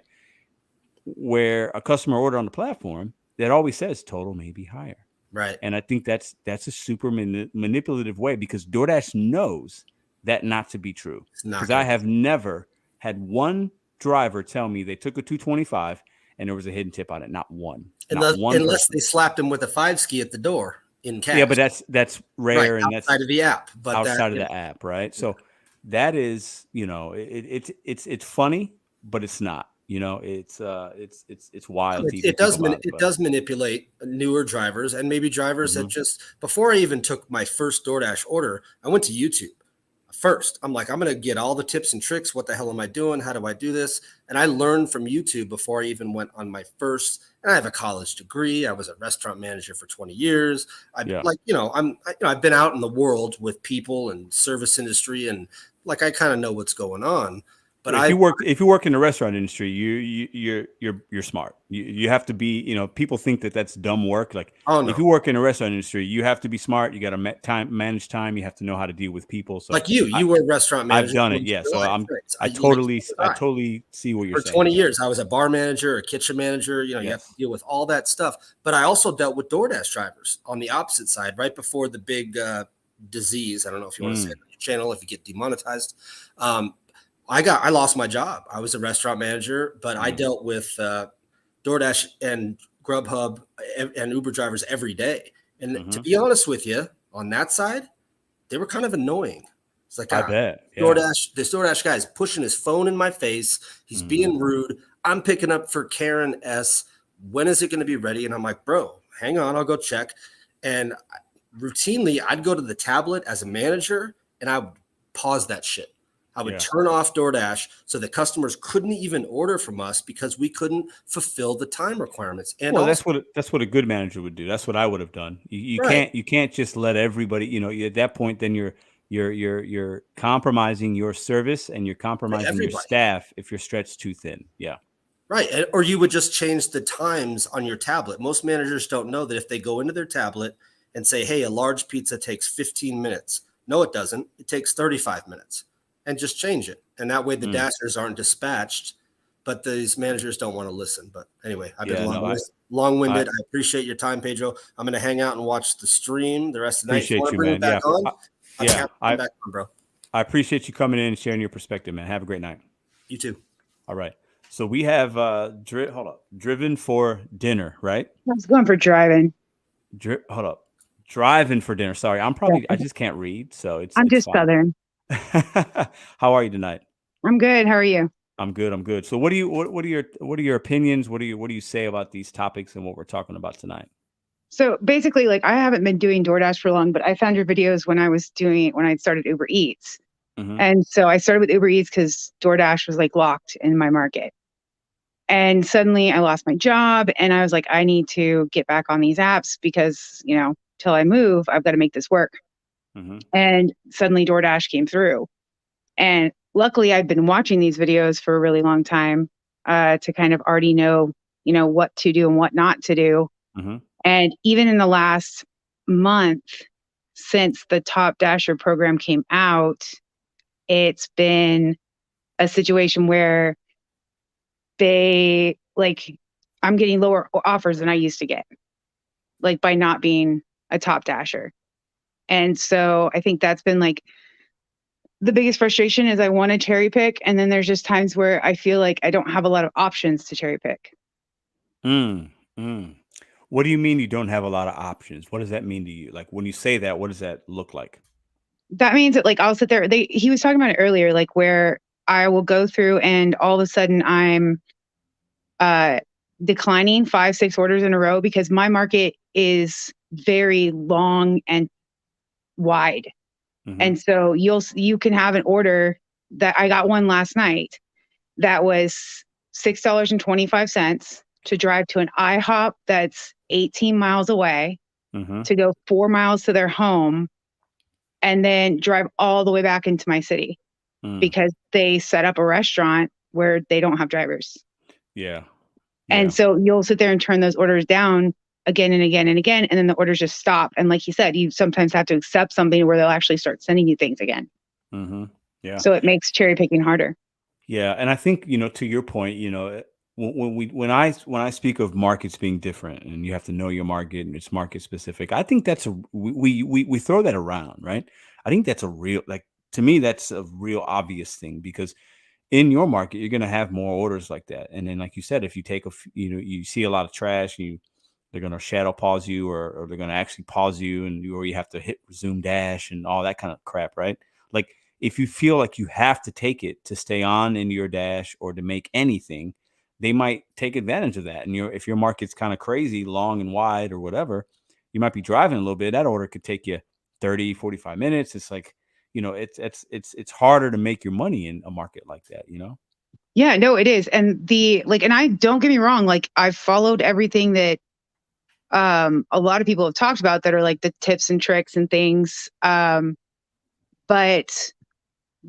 And I make decent money. Like, I'm making 24 to 26 an hour, but I do that through multi-apping. Yeah. And what if I didn't have Uber Eats, have? What other apps do you have? You have both Uber Eats and DoorDash? Everything is blocked up in my market. So, like, I live in a small town in Texas that literally has nothing around it. Like, if you were to look at a map, there's a city and then nothing around it for 120 miles in any direction. Well, Texas is so big too, you know. I mean, it's just massive in size. So I'm not surprised by that. But wow, that's wild. Yeah, and so it's like, so there's a large number of people that order, and like, you get orders, and it's pretty consistent. I do feel like I have to work a lot harder than y'all, even though I'm trying to follow everything you guys say. Hold on, are you saying that? Hold on. Are you saying that I don't work hard? I'm saying that you make $36. No, I'm messing with you. I'm lucky. I know I'm lucky. $100 in a lunch shift. That's what I'm saying. Yeah, so, no, I hear you. Yeah. So, and it is one of those things, like, once you break that $100 threshold, like, the rest of the day feels like, you know, cake. But yeah, that's a great point. That's because sometimes I hit my $100 by 2 p.m. Sometimes it's 4 p.m. Like, you know, it's, but when you hit that 100, then you feel like you get in a groove. For me, you know, it's like, okay. Yep. Now it's like, before I know it, I'm at 140, I'm at 170. Then it's like, damn, all right, I'm really close to 200. A couple orders, a couple good stacks, and I'm there. So that's a great point. I definitely feel that, even in my market. Because I think it's also, but I think there's a little mental game they play, because I think when you get to that 100, there's kind of like a little, like, all right, that's, I'm at 3 digits. I'm at $100. I'm good. Like, it feels good. I feel like I'm making something. And I feel for most of us, if you're full time and you're going to work 6 to 10 hours a day or whatever that is for you, $100 is kind of like, at that point, everything after the 100 is profit, right? Like, you should be very, you know, so you feel like you got to get to at least that if you're full time. In an area like yours, where maybe the mileage is more, or you don't have a zone stacked on top of each other like I do, to where I can kind of drive through zones. The closest zone for me is an hour away. Right. And that's just not feasible, because that's too much driving. It's too much time. And, you know, but I definitely feel like that $100 thing is like real. I feel that as well. And it's funny, because DoorDash doesn't even know, because a lot of times you're hitting it with multis. So, like, you're sitting there and you're hitting that 100 with, like, Uber and DoorDash. So I don't think it's like a conspiracy. I've heard that before on different, you know, platforms in the chats. And it's like, I don't feel like it's a conspiracy, but I feel like it happens. And like I said, just in the last month with the DoorDash change, my market is, I guess. Yeah. I mean, there have been days when I first started, before I started watching Pedro more religiously, and some of the other YouTubers, like, I was sitting there like happy with 100 to 150. And then there's just this mental break. Like, you think you can't hit more than 150. Like, I remember when I hit the 100 the first time, it was like, oh my God, I hit $100, because I was hitting 70. Yeah. And then I was like, and then I hit that 100, and I was like, well, can I do 150? And then I did 150. And then I was like, can I do 200? I did 200. And then Thursday I did 270. And I was like, hey. You know? I think we all have that, because as you work the apps more, you learn your area, you learn your merchants, you should be making more, right? Right. But then also it's like, okay, like to your point, I don't know if this is your experience, but this is mine. You hit 100, then it's like, oh, can I make 150? And then it's like, Yep. maybe you stay out longer to get Yep. it because you feel like you're hooked. It's a little addicting a little bit. Like you're having Right. fun, and you're making money, and you push in the envelope. It's like, I want more, I want more, I want more, I want more. It's not enough. I want 200, I want 250. You said you hit 270. Before you know it, you'll have a $300 day. It'll happen, right? And then that'll be your new high, right?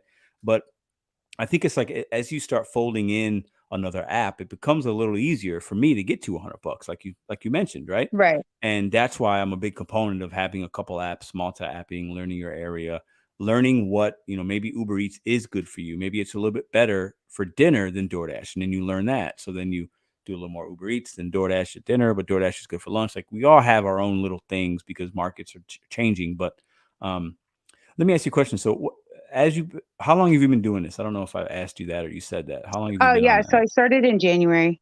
Okay. So of this year, right? So you've been Yeah. at 9 months or whatever, almost 10 months. Mhm. What have you seen what changes? What's the number one change that you've seen in the app itself for DoorDash or Uber from So Uber January to Eats. now? So for Uber Eats, I'm seeing lower offers.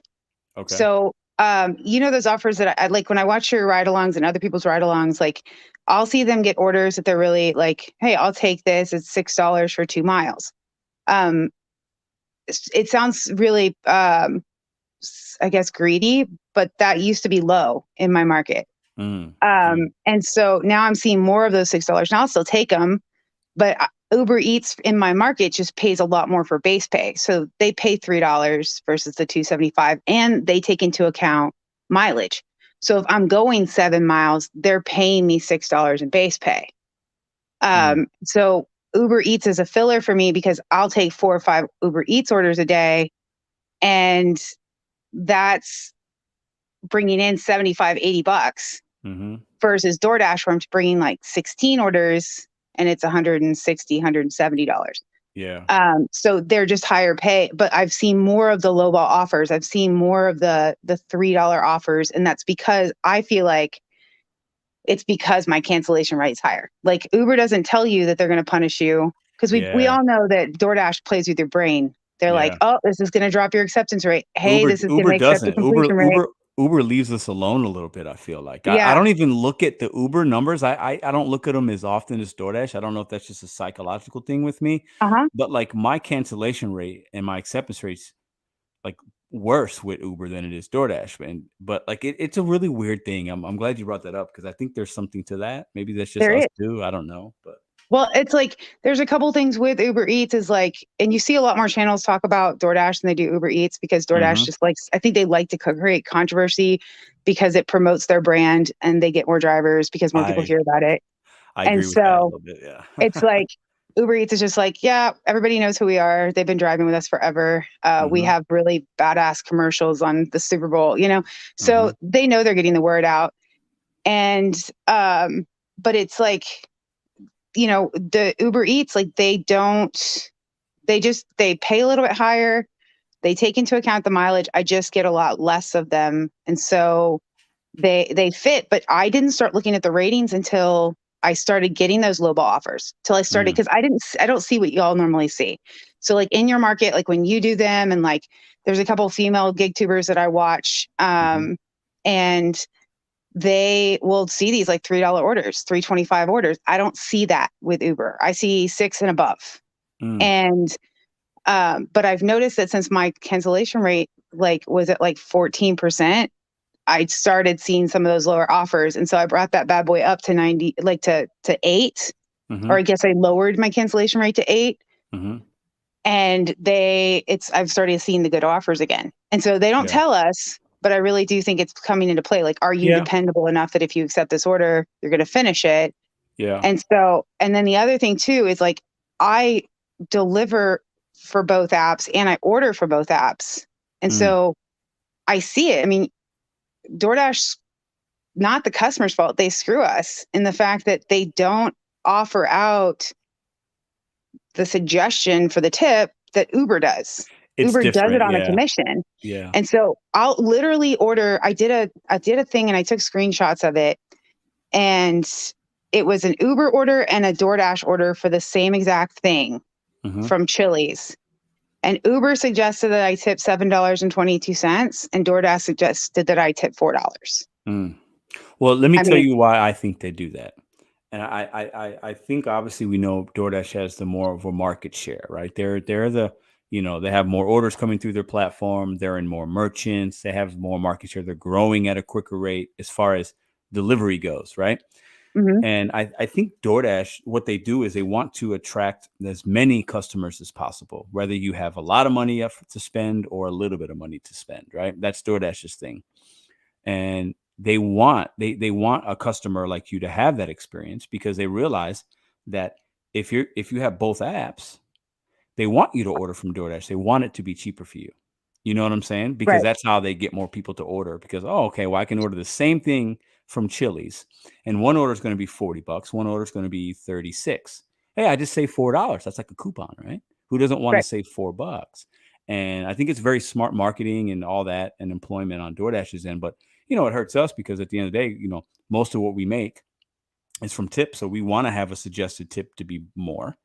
But sometimes that suggested tip, along with the service fee, the delivery fee, the inflated prices of the item that you're ordering from that app versus if you went and got it yourself, it scares some consumers away. Because I'm not going to lie, I've gone to my apps, because I have both of them, and I'll go to order something that I don't need, but I'm like, maybe I'm lazy. I don't want to go to Wingstop or whatever. And I'm like, okay, I want to get 10 wings and a combo and some fries. $40 after a tip, it's like $40, right? But on DoorDash, maybe it's $35. Right. So which app am I going to order from? And it's wild how expensive it is for the consumer. Like it's crazy to me, Oh, it totally is. And it's so funny, because I actually order my Wingstop off of Wingstop's website because I save $3. Like I won't order it off DoorDash because if I go straight through Wingstop, it's going to be less expensive. But it's like, those are the things that I think that the biggest frustration is, like, I just got the offer for the 50 to 70% program. Like that pilot just came out. I didn't read it like you have to be at 50%. You just have to opt in and they'll reset it. And then you'll like, that's the way I read it, was like, they'll just reset it. And it's like, hey, it's like, here's a second chance. I haven't decided if it's worth it, because 50% is not too terrible to maintain in my market most of the time. But I haven't decided if it's worth it, because they'll sit there and send me that thing with a little diamond, and it's orders I'm already getting. Like, that's my point. So what I want to say, and I hate to interrupt you, I'm sorry, but no, you're fine. The high paying order, whatever, 50% ratings, blah, blah, blah, blah, blah, high paying DoorDash, a high paying order for DoorDash is $5 for 2 miles. And that's not a bad offer, but for me, that's not high paying, but it's over $2 a mile. So they can justify that. Now most of us see those orders kind of on a normal basis. It could also be $3.25 for a mile. That's also high paying. Yeah. Right. So I think we need to understand, like, they use it high paying and it means I'm going to get $10, $12 orders. No. $3.25 for a mile is high paying. And I think we need to remember that. So DoorDash is very smart, very tricky. Oh yeah. Well, you want to hear my favorite trick recently is that I'll sit there and get myself to 50% because they're going to reset my thing no matter what, right? On the 28th, I'm going to use that to do a Top Dasher test next month. Okay.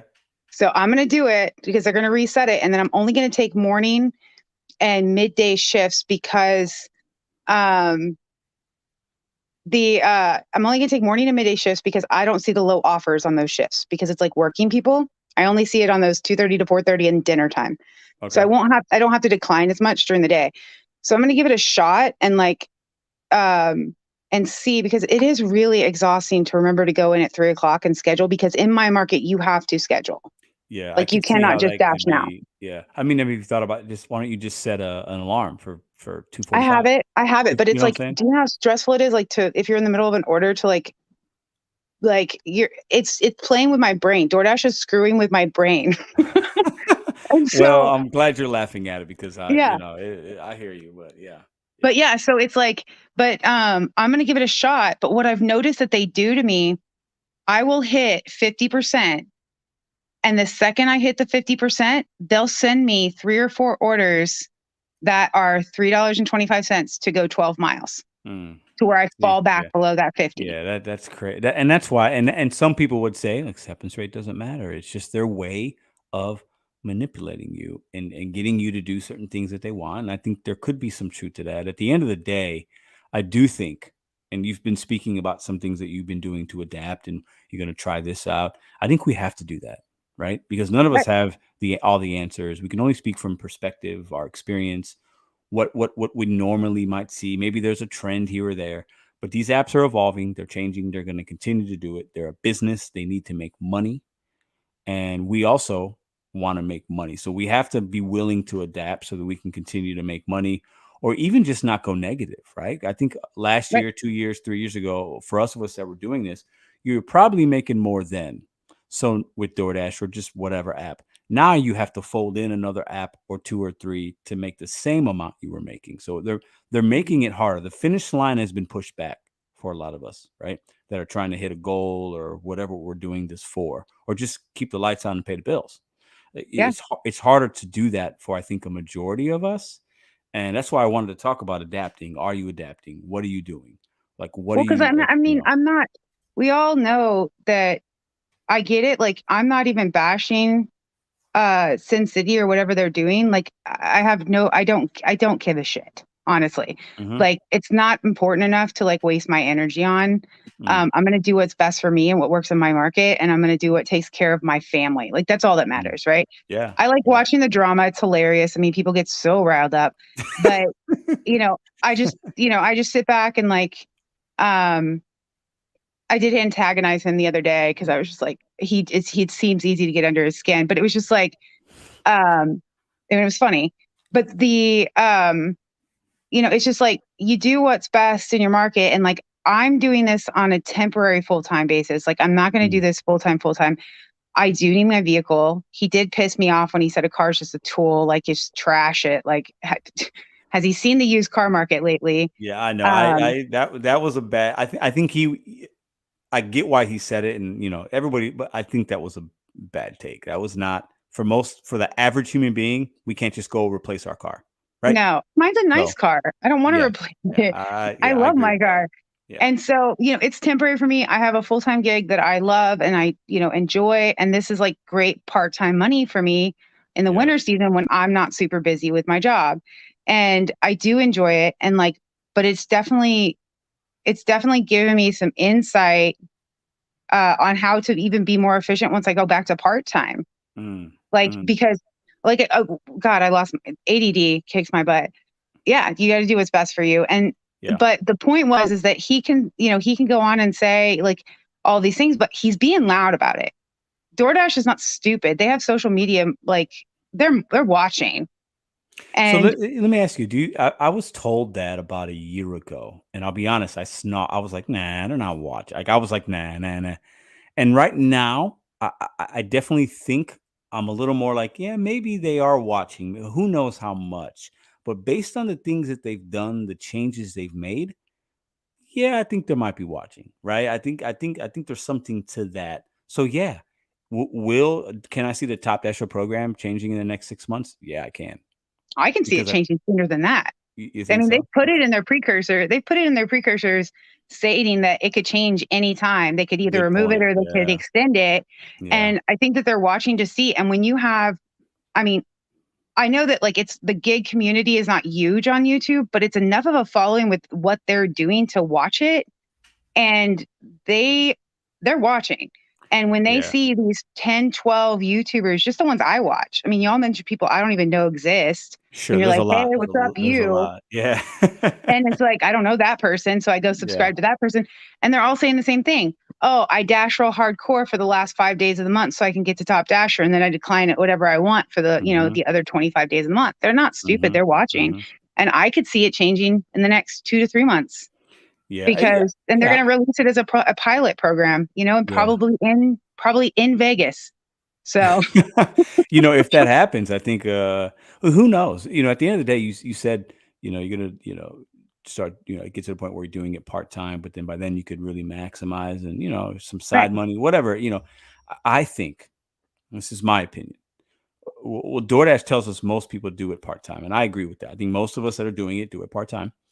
I think this is a great part-time hustle. Regardless of all the crap we can talk about these companies, I think for somebody that wants to work 10 hours a week, let's just say, to help with a particular bill or to save a little or pay for this or do that, or you got a kid's trip you got to pay for next summer. I think this kind of work is amazing, in my opinion, because if you can just give it a little bit of time, not worry about it too much, do it, after work here, maybe do it every Sunday, but you got another full-time job or another way you make money. I think these apps are like, I've had a few friends of mine that I've known for years that have come into some money issues, right? They needed some money. I said, dude, just do DoorDash for a couple of months. And then they've done it and they've loved it. And then they stopped and they got their money, whatever. And for those type of situations, I think these apps are really, really good. Yeah, we used it initially to pay for, the reason I got on it was to pay for Disney World. Like the Disney World trip we went in September. There you go. Like that's what we used it, or late August, that's what we used it for. And, and like I said, like I was super blessed to have it. I hadn't been on the apps in like months because my job is so summer based. And I lost my job and was like, thank God I have this, because I'm actually making more than I was when I was working. Yeah. But it's hard mentally, and it is like, it's hard physically in the fact that you're not as active. I don't like that part. And so it's not hard. It's just to me, it's mentally exhausting sometimes because you're trying to figure out the right orders. You're trying not to like, I almost took this, I canceled it because I was just being so petty. I was like, this lady it was a mile for $2.75. It was just what you were talking about. Right. Mm-hmm. Mm-hmm. And it was taking me in my direction. It was a package of ramen and a thing of Sunkist. And I realized my brain was so overwhelmed for the day that I needed to go home, when I was like, I could be the soda shaker guy and shake up this Sunkist before I drop it off. Because you didn't. You don't want to, but you don't want to do that. Though, no, right? I didn't. So you know what I did? I hit cancel and I left. Yeah. Let somebody else take it. Yeah. And I clocked out and I went home. But it was like these apps can be exhausting, but it is. I mean, it's a great source of if you're a super chill person, it can be a great full-time gig. If you've got some anxiety issues, I don't think it's sustainable. I think you just said it really well, because I'll tell you this. When I was doing DoorDash and the gig apps last year at this time, and even a year and a half ago, I was definitely in my car a lot more than I am now. Like I gave more time, or I gave more of my personal time to the apps than I do now. And I was a lot more high strung then, actually. Right. And now I feel a little like I get upset. I'm petty. Whatever. Right. I get a little. I love Petty Pedro. He needs to come back. He tells the truth. I get a little, and then, but like now I'm a little less, because like I'm not doing it as much. I'm a little actually more calm. It's crazy to my sound, because like I'm not giving 40 or 50 hours to the app a week. I'm giving half that amount of time. So then I'm obviously not put in as many situations. I'm not in my car as much. Like, there's a better work-life balance, which I think is extremely important for all of us, right? We can't just push. You got to step back sometimes and take a day or take a half day or whatever it means for you. But yeah, great conversation. I appreciate you coming on. I have one question for you. Very important. Yes. So because I don't wear a lot of merch because it's silly. It is silly. I'm 41. So I'm not planning on doing that. But like where's your BetonYou shirts? Because I would wear that all day. No, they're in the if you go to any of my videos, there should be right below the description of it. Like there's a little, I think you should plug them or something. Yeah, I don't plug them. I watch YouTube on my TV, so I don't get to see when everybody talks about in the description box. Yeah, it's not in the description of the video. It's like in the area below that, above where you would see the comments. Okay. Yeah, here. Are you looking at the TV now, or? Yeah. Here, I'm gonna. Both. I'm doing both. Like my TV's up, but the volume's down. So if you can see the screen, can you see the email right there? Yeah. So if anybody wants to email me, I'll give you the information. I'll just email you back, and that might be the easiest way. So. Yeah. So, but you should plug it more, because I would wear that shirt. Yeah. No. So I appreciate you saying that. And my girlfriend designed that. It's her handwriting, and the shirt's on there. When you look at it, it's like a black hoodie or a shirt, and it doesn't look great, but actually, like in person, it's a really cool, very nice shirt. It's not like a cheap. It's really cool. She's actually going to design some new stuff by probably at some point before the new year comes, and it's going to be really cool stuff. And I'm gonna probably get a something at home where I can make them and then send some shirts out that way. So that's coming. I just don't really plug it a lot because it's not something that is 100% what it's going to be at the end.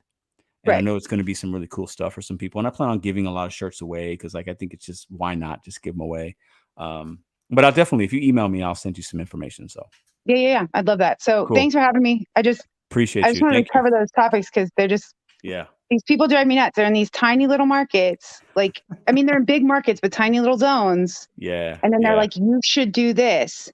And I'm like, my zone is 20 square miles. Like, you can't tell me that I should accept $3 for 12 miles to get this AR. Like, I can't do it. And I'll get 7 of them in a row. Yeah. No, I hear you. And that's why you have to do what works for you, know your market. It's not going to be, it's not a cookie cutter for everywhere, so. Oh, thanks, Driver Sensei. Yeah, there you go. Driver Sensei. Great guy. Shout out to Driver Sensei. But yeah, appreciate you for coming on, spending time with me. Have a great rest of your weekend. Okay. You too. All right. Thanks. I'll see you tomorrow night. All right, peeps. So we have, let me see. Okay. So we have the Matrix pop back in and Jake pop back in. So, or is it Jack? I every time I see Jake or Jack, I feel like I don't know which one it is. Jack in the box. Jake. So it's Jake in the Matrix. If you guys want to come in, I'll bring you guys in just a second. So shout out to everybody in the chat. Appreciate the 264 in the building. We're going to take a little break. We're going to hit a thumbs up break. I need you to hit the thumbs up for your boy. I don't ask much, but hit the thumbs up. It helps the YouTube algorithm out. Appreciate you guys. If you're getting any value from this content, if you liked any of the show hosts, if you like my hat, if you like my shirt, hit the thumbs up for your boy. So we're talking about adapting in the gig economy because these gig economy apps will adapt. So we need to do the same. And if you're doing the same thing and expecting a different result, you guys know what that means, right? And we're also talking about cap or no cap. We talked a little bit about that, but do you think DoorDash caps your earnings? Do you think that they set a parameter per hour that's an average for you over the course of a week? Or do you think that you as a driver can manipulate that based on a skill level, what zone you work in, when you start, blah, blah, blah, blah, blah. Give you an example. My girlfriend makes like $18 an hour when she takes everything. I make 36 when I'm selective. So I literally make twice as much money on average per active hour. So is there a cap? Is there not a cap? Right. So I think there's some passionate opinions about that. And I think it's kind of fascinating. So appreciate Dasher Poppy, Driver Sensei, Claire. Appreciate all the super chats, guys. Digital Nomad. What up, brother? He says, save Jack for the Matrix. I like cheese. Foxy Mess. I'm nefarious. What up? What up? What up? Appreciate everybody. Claire, Mint State. Appreciate everybody for sharing some time in this impromptu, kind of random Saturday night live. Shout out to my Madison, my girlfriend, beautiful girlfriend out in Virginia. She popped in earlier, said, "Oh, I forgot you said you were going live." My girls are in Virginia. So, yeah, your boy's got the house with the dogs all by himself. I did some stuff today. I was like, let's go live. Let's vibe with the people. Let's get the pulse of the streets and see what's going on with everybody. And let's always have a good time. So, all right. So I think the Matrix is still here. And then Jake is in the building. So I'm going to bring these guys on. 36 page of that first one. Motivation. Yeah. Oh, just me. How are you? What up? What up? What up? I saw you had a channel, right? I think you tagged me in something, or was that? I don't know. Yeah, I think you did. Yeah. Shout out to you. So let's bring these guys in. I think the Matrix. Are you back? Yes, sir. What's up, man? All right, let me bring in Jake. Jake, how are you? What's going on, brother? What's up, man? How you doing? What do you got on your mind tonight? Wow, I don't know. I feel like a DoorDash caps our earnings for sure, 100%. Because I'm here in Canada, in a city. Shout out to Canada. What part of Canada, man? Where you at? It's a little city called Aurelia. It's like close to Barrie. Okay. Anyways, I work for a private delivery service, and basically I get so many tips that are like $20 and above on a daily basis. But I've been working for DoorDash for 3 months now, and not once have I got a tip over $10. How is that possible? I mean, I don't know. You said you work for a small delivery company, so it's not DoorDash, right? No, it's not DoorDash, but I do DoorDash on the side. You do DoorDash on the side, okay. And you said that you believe there is a cap, For sure, and 100%. with DoorDash, but not the small delivery company, or with both? No, not with the small delivery company, because like it's all cash. But like obviously, you know, with DoorDash, you got to pay tax and whatever. Right. Okay. But with this small delivery company, it's all cash, so you don't pay tax, whatever. But I find that like I get tips that are greater than $20 on the through the private delivery service. But with DoorDash, I have not got a tip over $10. But it's in the same market, you know? Right. So like, I feel like DoorDash is either capping it or they're taking tips or something. Well, I mean, some people do think that DoorDash can manipulate and or steal tips. They've been guilty of it before, and they had to pay some crazy fines and pay it back. And you know, I can't speak from my experience that I felt like that has happened, but I have no idea if it has or hasn't. Now, it could be that you're seeing only $10 tips as a maximum in DoorDash because that's just your market, and maybe they charge the consumer a certain amount, and that other delivery service you work for is different, so the customers just, you know, their spending habits are different on the app itself. What do you average? Like how often? Well, first off, how often do you work DoorDash? How many hours a week are you giving that app your time? So basically, I do it 2 days a week. Okay. Well, like I started off doing it like 5 days a week. Then I found another job, the delivery service, the private delivery service. So I stopped doing it as much because, like in my market, I was making, like on DoorDash, I was making like $100 a day. But through the delivery service, I'll make like $200 a day. And instead of working, let's say 8 hours, I work 4 to 11, which is like 7 hours. Yeah. That's almost double. So why even work DoorDash at all if you're making so much, double the money on the other app? Well, is it just to fill it in, or? Yeah, just to fill it in the extra 2 days a week, you know. I got it. Okay. And what size population is your market in Canada? So like my city here is like 32,000 people. Okay, so kind of small, I would say, Yeah. at least for the States, you know. No, so. Yeah, for sure. So the Matrix, what do you say to some of the things you've heard from our friend Jake? First, the digital nomad said, "Save Jake from the Matrix." In the chat. What's up, bro? Come on. Listen, he's fine. Don't worry about him. I know him. He came to the gig conference. I think me and digital nomad would be friends in real life. He's a sweet human being. Trust me. He's a nice guy. Shout out to digital nomad. Shout out. Yes. So I mean, my man's market is in Canada. I have no idea how to compare that. Pedro, honestly, I can't even compare. I'm in Colorado Springs. Completely different than St. Louis. Yeah, just the suburbs south of Denver. You're in St. Louis. I notice a lot of deliveries that you make are downtown, like you're in St. Louis, right? Yes. Yeah, like we see the arc in your backgrounds. You know, I'm in Colorado Springs. We have a little bit of a downtown. I do not deliver downtown personally. Yeah, it's hard. There's 15-story buildings. You can't park anywhere. So I kind of have a line of demarcation. Like across the tracks in my market, where I will not deliver to when I'm cherry picking. I just don't go below those tracks. Bad neighborhoods, bad deliveries, bad parking. You know what I'm talking about. It's just, you know, no tippers, just always kind of happens. So I work north up into the $1 million neighborhoods where there's, you know, sprawling communities, you know, tips usually grow, large orders. You know what I'm talking about. Sure. So my man, he was just saying he's in Canada, and he said, you know, there's all these acres and miles of you know, space to deliver to. Man, it is certainly market driven. You've said that for your entire time. I think it is. I think it is. Specific.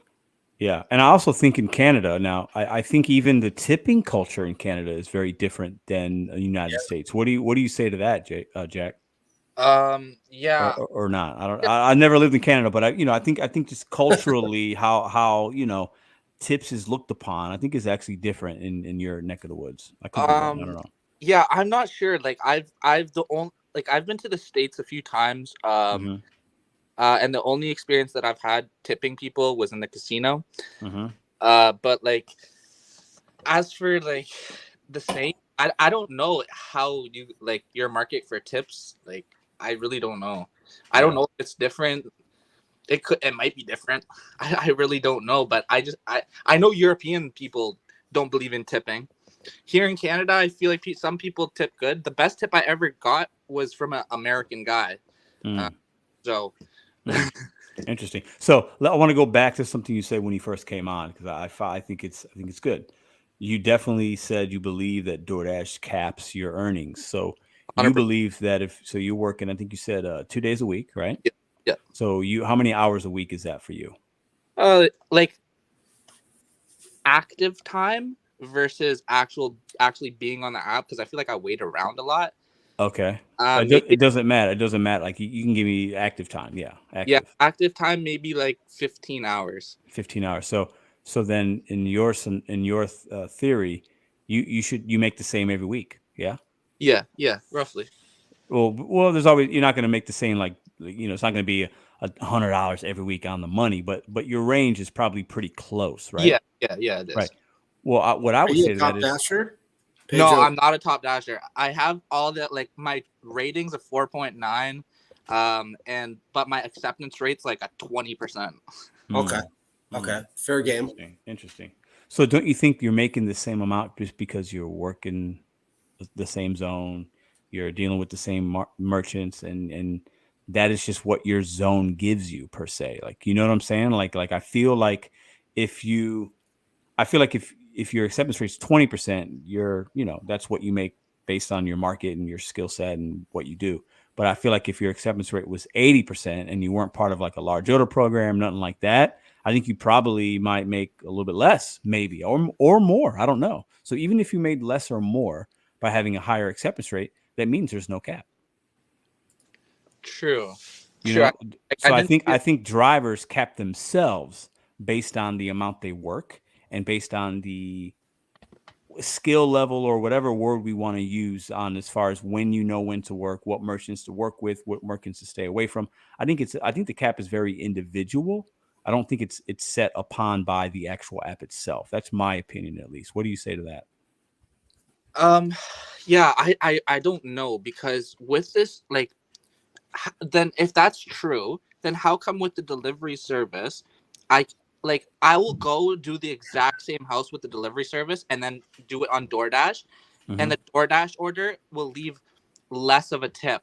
So I feel like DoorDash doesn't push people to, like, incline them to tip as much as, like, if I'm face to face with you with a debit machine and I'm like, that's a totally, because then it's like it's kind of like when you go out to eat and they bring you the bill and you have to sign for it, but they're gone. Or the times that the server, and I know a lot of us have been, they bring you a tablet and it's in front of you. Yeah. You're going to probably tip. If you're somebody that doesn't usually tip, you might be inclined to, because there's an awkward situation of, oh, damn, I got to hand them this tablet. And, they're going to see I didn't tip. Or whereas if I just sign a receipt, I'm out the door and in my car by the time they saw I didn't tip. So I definitely think there's a difference in the way the app is designed, the two that you're working. So maybe that's why you see a double earnings versus DoorDash versus your private one. You know what I mean? Yeah, maybe that's possible. Yeah. Matrix, what do you say? Restate the question. Well, he's saying that between his two apps, DoorDash, he's making less, but with the private delivery service, he has a tablet or a debit machine. So they're like, he's in front of the consumer as they have to decide to leave a tip. And that's why he's probably making more with the private service. Would you say you think that makes sense? That's why he's making more?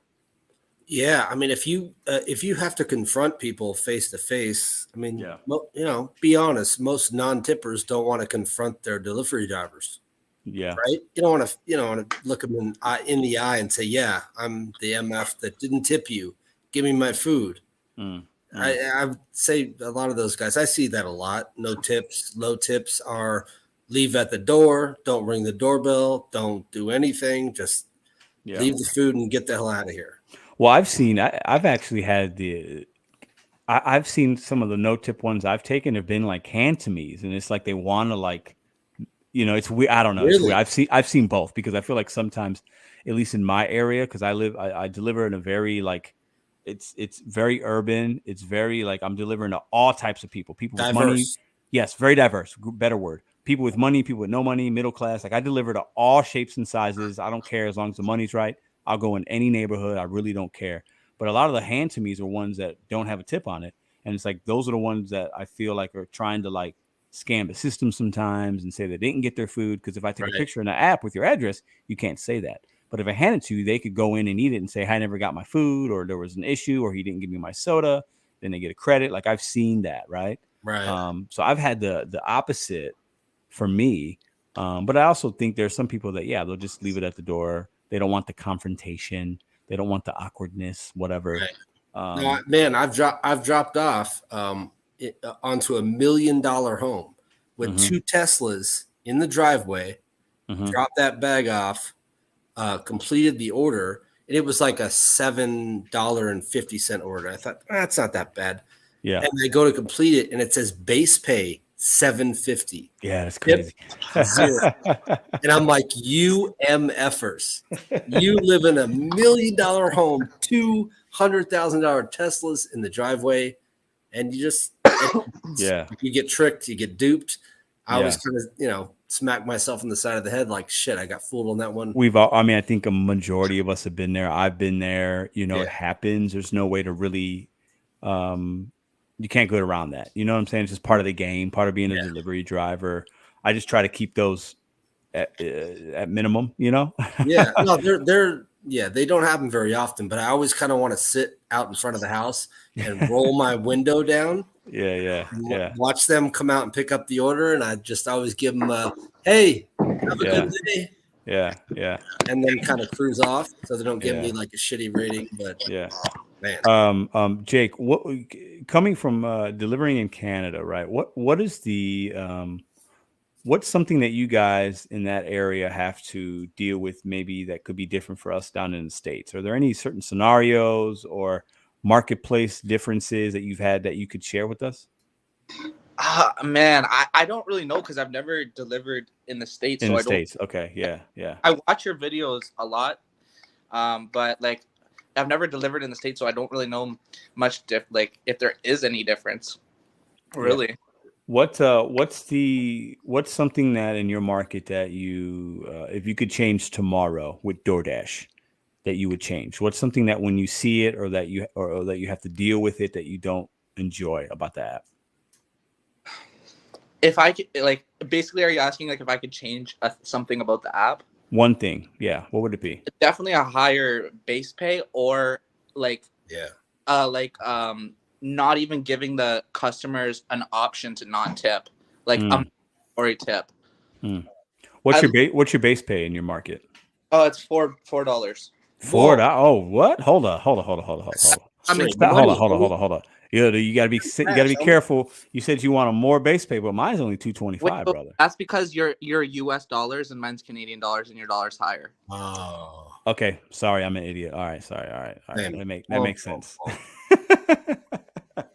Oh, I love it. So what? So Jake, let me ask Jake a question. Yeah, what's go ahead, the size of the markets in Canada? Are they like 10 square miles, 20 square miles? Yeah, that's the thing, is we have a lot of land here, so it's pretty big. Like, I can give you an exact mileage measurement, but the farthest order that I've had is about 66 miles, a kilometer. Oh my God. Hold on. You say kilometers. How many miles is that? I'm not a very bright hand. I don't know the ratio. Is that it's a third? So that's basically 23 miles or something. Okay. I've seen 40 miles. I've seen massive zones. Yeah. Like, basically the zone, it's weird, because the zone will say one thing, but then it will take me out of the zone to do deliveries. Right. So I don't know why it does that. I guess because like the city over doesn't have DoorDash, so people have to order from like my city. Right. So do you consistently get just terrible orders? Oh, like constantly. $4 for 40 miles. Like, are they that bad? Oh, like when it's 40 kilometers or something like that, then the base pay obviously goes up, right? But yeah, like DoorDash has to pay for that. yeah, but sorry, I just forgot what you said. I just wonder if you got just awful, like the worst orders imaginable, like $4 for 40 miles. Oh yeah, I get those all the time. I'm constantly like, to me, that is that no driver should ever see any order. This is my opinion, that is less than a gallon of gas, like 1 gallon of gas, whatever that is in your market. You should never see an order lower. Like that should be the bare minimum, right? And that even in some cases wouldn't still be good. But we should never be seeing $2, $3. We should never see $4 for 20 miles. That's embarrassing, because at $4 for 20 miles in most automobiles, if your gas is $4 a gallon, you literally lost money on that order. And that shouldn't. That's a criminal offense, in my opinion. Like, that is just that's wrong. Nobody should work. Jake could never become a top dasher ever, because you couldn't even, if you did those orders to get to 70%, I would go broke. Top dasher, you'd lose money. Yes, and even if the top dasher in your market was great for the 3 weeks that was good for you when you could cherry pick, it would still balance out. So then you're not positive in that situation. Yeah, that's your Pedro. That's your market argument right there. If you're in Canada, you can't become a top dasher because you're going to lose money. Yeah, right. You're right. And if you're somewhere in Vegas, it might work because your zones are on top of each other. I've seen the map like mine, so you can go in and out. The mileage, you can keep it kind of relatively low, keep the profits good. But in some areas, like we had the caller earlier, Texas, huge state. I mean, it's massive, 20, 30 miles per order sometimes. Canada, same thing. Bud Soda said in the chat earlier, his market's really widespread and big. You know, you have to understand that it's not going to work for all. This isn't a cookie cutter program. I think the programs are designed and going to be different for the account holder, the market. I think that's a reasonable argument. That's the first dasher, Pedro, on your channel that is in a market that simply cannot. As much as I tout being a top dasher, I get this guy Jake cannot be a top dasher. Yeah, there's no way. There's no way. There's no way. There's no way. So, you know, I think, you know, this isn't. I don't think any of us can say this is the 100% right way to do something. Right? There's too many zones, too many dashers, too many people with different goals, different automobiles. You know what I'm saying? So that's why we have to be just aware of that. And it's good to have these conversations because we get different perspective from somebody in Canada. Like, that's not, you know, his experience is going to be different. It's going to be different than ours. It just is. Somebody in Alaska, there's DoorDash in Alaska. That experience is going to be extremely different in Alaska, right? And, you know, I think You've that we always have said to know that. It's market driven. Yeah, it is market driven. And you have to. And Richard kind of pounded you down, and it's like, no, I'm even a top dasher, but I know it's market driven because he's in an Alaska market, and it's really market driven. He can't make any money doing 20-mile orders. You can't. I mean, you know, you can make money if it's 20 miles and there's a nice little tip on there or something. Yeah, you can make some change. Yeah, especially if those are some highway mileage and, you know, it's kind of quick and, you know, things like that. I've done a few long runs myself because if it's a lot of highway and I know that house is like just a half mile off the highway, if it's paying 16, 18 bucks going 12 miles, I'll hop on that all day. It's no problem. Like, there's money in that. Right. Yeah. But interesting. Yeah. I think it's definitely Canada's, we don't get enough viewers from a Canada perspective. So I appreciate you coming on and sharing that, because I feel like maybe you're the first one that I've really had a conversation with about it. So, and I appreciate you guys having me, man. No, and I love that you brought up the private app you work for and how there's that little machine and, you know, whatever you got. What do you guys call that? Is that like a debit card reader, or what do you call that? No, thing? So basically it's not an app. It's just like a guy. Like, a really small, but it's been here for kind of like a while. And there's just a guy who basically just went around to like Little Caesars and Pizza Nova and whatever, all these different stores, and was like, hey, I'll offer you, I do delivery. And he was doing this like 30 years ago. Yeah. So it's just been all word of mouth for him, and it's spread around, and he's had to hire a bunch of people. And so basically how it works is like, if somebody orders, let's say, Little Caesars, and it's $50. I go in to the store. I pay $43 for the order because it's a $7 delivery fee. Do you have like a company card or something, or do you have to pay out of pocket? They reimburse you. How does that work? So basically, like I go to Little Caesars. The order's $50. Like the person called and was like, "I want to order so and so." I go to the store, pay $43 because minus the $7 delivery fee, and then I go to the person's door and I get the $50 cash plus a cash tip if they tip. That's cool, man. I think, I will say this. I think that's amazing that somebody can have the intuition and the thought to be like, hey, there's a need in my market. I could start my own little thing, get some drivers. I think that's awesome. That's a hustle, man. It's great. It's a business. It's like, it's really cool to hear stories like that. And it's awesome because he's giving you an opportunity to make twice the amount of money than if you just only had DoorDash, right? So he's offering like value to his local people that want to work. And, it's really cool to hear. So I appreciate you sharing that with us. No, for sure. Thank you. Yeah. Gentlemen, I appreciate y'all. Matrix, thanks for coming back in. I got a couple guys waiting. I'm going to bring them in if you don't mind. Let me say one more thing, Pedro. Yeah, go ahead. There's like 261 people watching. Oh, 241. Awesome. Yeah. 241 people watching this stream.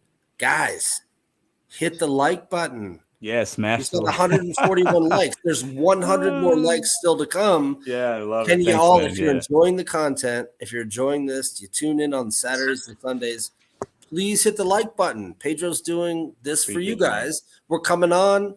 We're talking a bunch. Hit the like button for my boy. Let's go.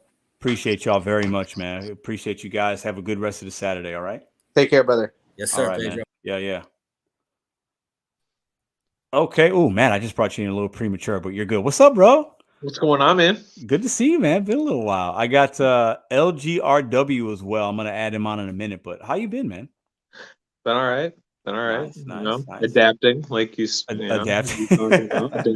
Yeah. Adapting. Let's bring in LGRW. I don't think I've seen this person before. LGRW, are you with us? Yeah, you hear me? Yeah. How are you, man? I'm doing all right. I just wanted to hop in. I'm in Canada too, like that other guy there. Nice, awesome. 2 Canadas in a night. I feel very honored. I love it. Yeah. One thing I wanted to say is I've been top dasher for about 2 to 3 months now. Okay. I'm at about 77% acceptance. And one thing I want to say is in my market, I've never ever taken an order in my life that I didn't want to take, but I felt like, oh, I got to take this to be top dasher. They just send me the orders I receive. More than 70% of them are profitable offers for me. That's good. That's good to hear. How long have you been on DoorDash? I started July 1st this year, and I became top dasher like August, after my first month. Okay. So you only have a top dasher experience. You don't know what a non-top dasher really looks like in your area, right? Well, my first month I wasn't top dasher. I've heard people say that when you first start, from watching YouTube, I've heard people say that they that you can dash now, but I didn't have that. I had to wait for it to be busy my first month. So my first month I wasn't top dasher. Gotcha. Matt, what apps are you working? Been a little while. You still on DoorDash? What are you doing right now? It's been mostly Spark lately. Yeah. Mostly Walmart. Yeah. Has that changed at all? We're talking about Adapt. Like, is Spark the same as when you started kind of doing it? Or has it gotten better or worse? It's gotten busier only because they launched on June 15th here. So once people have found out, it's been crazy. There was one Sunday, 3 weeks ago, I was the only driver all day. There was one other driver.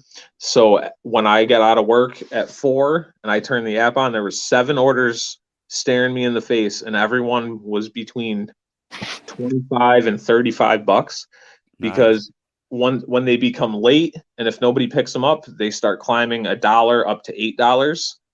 And then the shopping offers, those will climb too, because I did one at the end of the night. The other night, it was up $15. There was no tip on it, but for $38 to go 8 miles to buy a few things at the store, Fantastic. why not?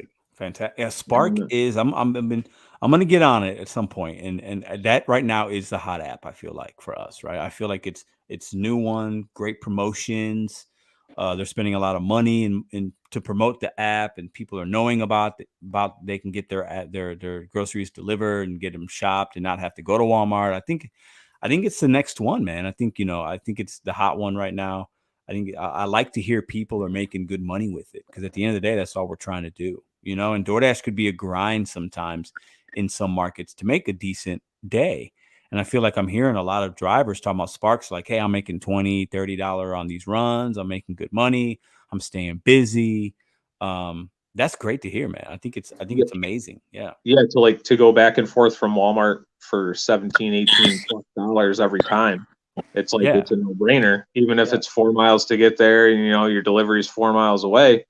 It's worth it. Like that Sunday, there was one order that I couldn't pick up because it was like a 52-gallon trash can. There's no way I'm fitting that in the back of the Integra with like another 32-gallon trash can. So let me ask you a question. When you see that on the interface, do you see obviously mileage, you see money, you see item count, but do you see item breakdown as well? Do you have time to look at it? You see the address, you see the pending tip. They can change it up to 24 hours after. So people do back the tips out. But that one Sunday, I was nonstop from 4 to 10, and I made 306. It's fantastic, man. In Great 6 money, hours. Man. Yeah. So LGRW, do you guys have Spark in your market in Canada? I don't think so. No. Okay. But yeah, here's another thing I wanted to say. This is I'm kind of cheating the system a little bit. Or maybe not the system, because I guess DoorDash doesn't really care about this stuff. But I'm kind of like, compared to other drivers, I'm really more profitable than most, because I'm actually doing DoorDash I have a company vehicle with my other job, and they're paying for my gas, and I'm doing DoorDash. So you have the cheat code. I mean, that's like super lucky, I would say. I have zero vehicle expenses. So do they know that you're doing not work for them on another app? They probably don't know that. No. So the company car you're using, they don't track the mileage on that automobile. They don't question that. Well, okay, they know. Okay, so the thing is, like, I drive the company vehicle is for me to pick up people to drive them to work with me, drop them off after, and part of the deal is because, like, I'm not getting paid hours for driving before and after work. So part of the deal is for me to do that, they let me drive the vehicle like as if it's my own. So they don't actually know that they don't actually know I'm doing DoorDash on it. So what are you going to do when they find out? Because I'm going to tell you right now, they're going to find out, and there might be some repercussions for that. Have you thought about that? Are you just riding the wave of pure profits until you get fired or whatever, right? Like, what are you going to do?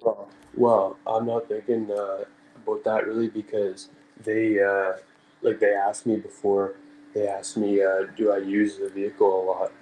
I said no, I don't really. This is before I was doing DoorDash, and they said, why not? It's free gas. You should use that.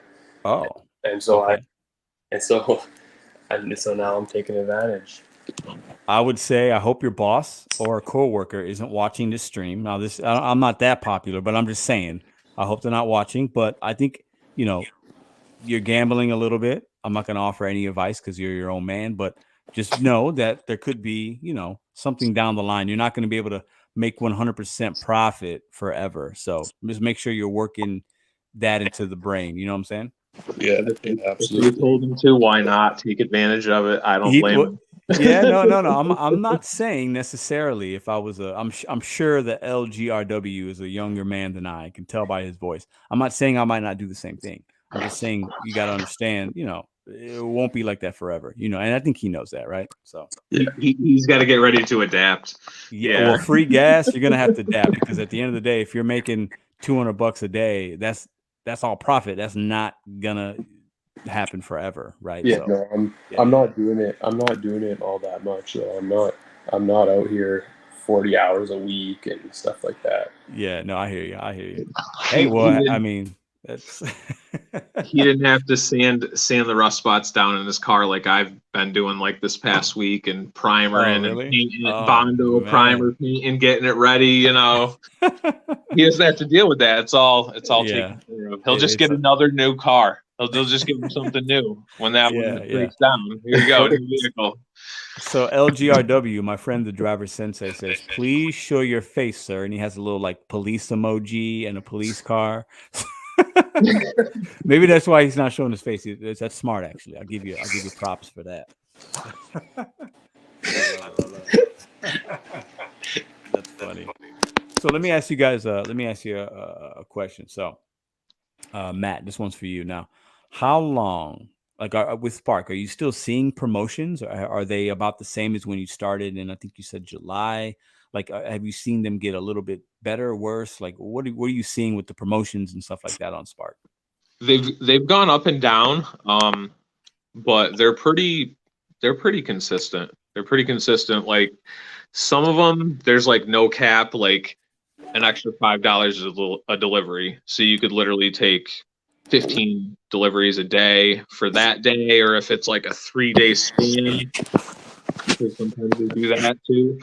And then some of the ones, there's a couple going right now. There's like a referring driver incentive for $100, and then some of them, they have like little bubbles, so like you have to hit 3 trips to get $12, and then you have to take another 2 to get like another 12 or something like that. So the ones that there's no cap are nice, but I don't know. They've been pretty consistent. Look at this comment here from Angel. He says, "Uber drivers be stealing my Spark orders," because I know DoorDash lost their contract in America as far as being a delivery partner for Walmart. So now maybe that helps Spark, but I know Uber Eats does Walmart orders as well. Like, do you have Uber Eats? Or is it also like, do you have that an account with Uber Eats as well? Do you see Spark or Walmart orders on Uber Eats or not? I've never seen a Walmart on Uber.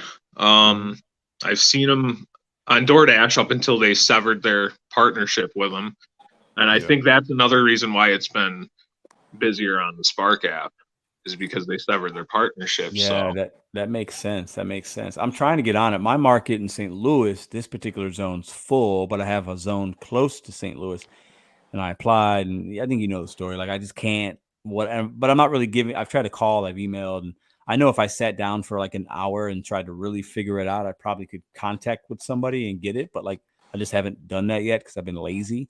But I definitely want to try Spark for a day or 2 or a week, because I think maybe there's some opportunity for me in my market to, try a new app, make a little money. Maybe there's a good incentive, a promotion or whatever, a challenge, whatever it's called. And I think that could be, it could be fun, could be good. So I'm hearing a lot of really positive things about it. So how many Walmarts do you have like around you?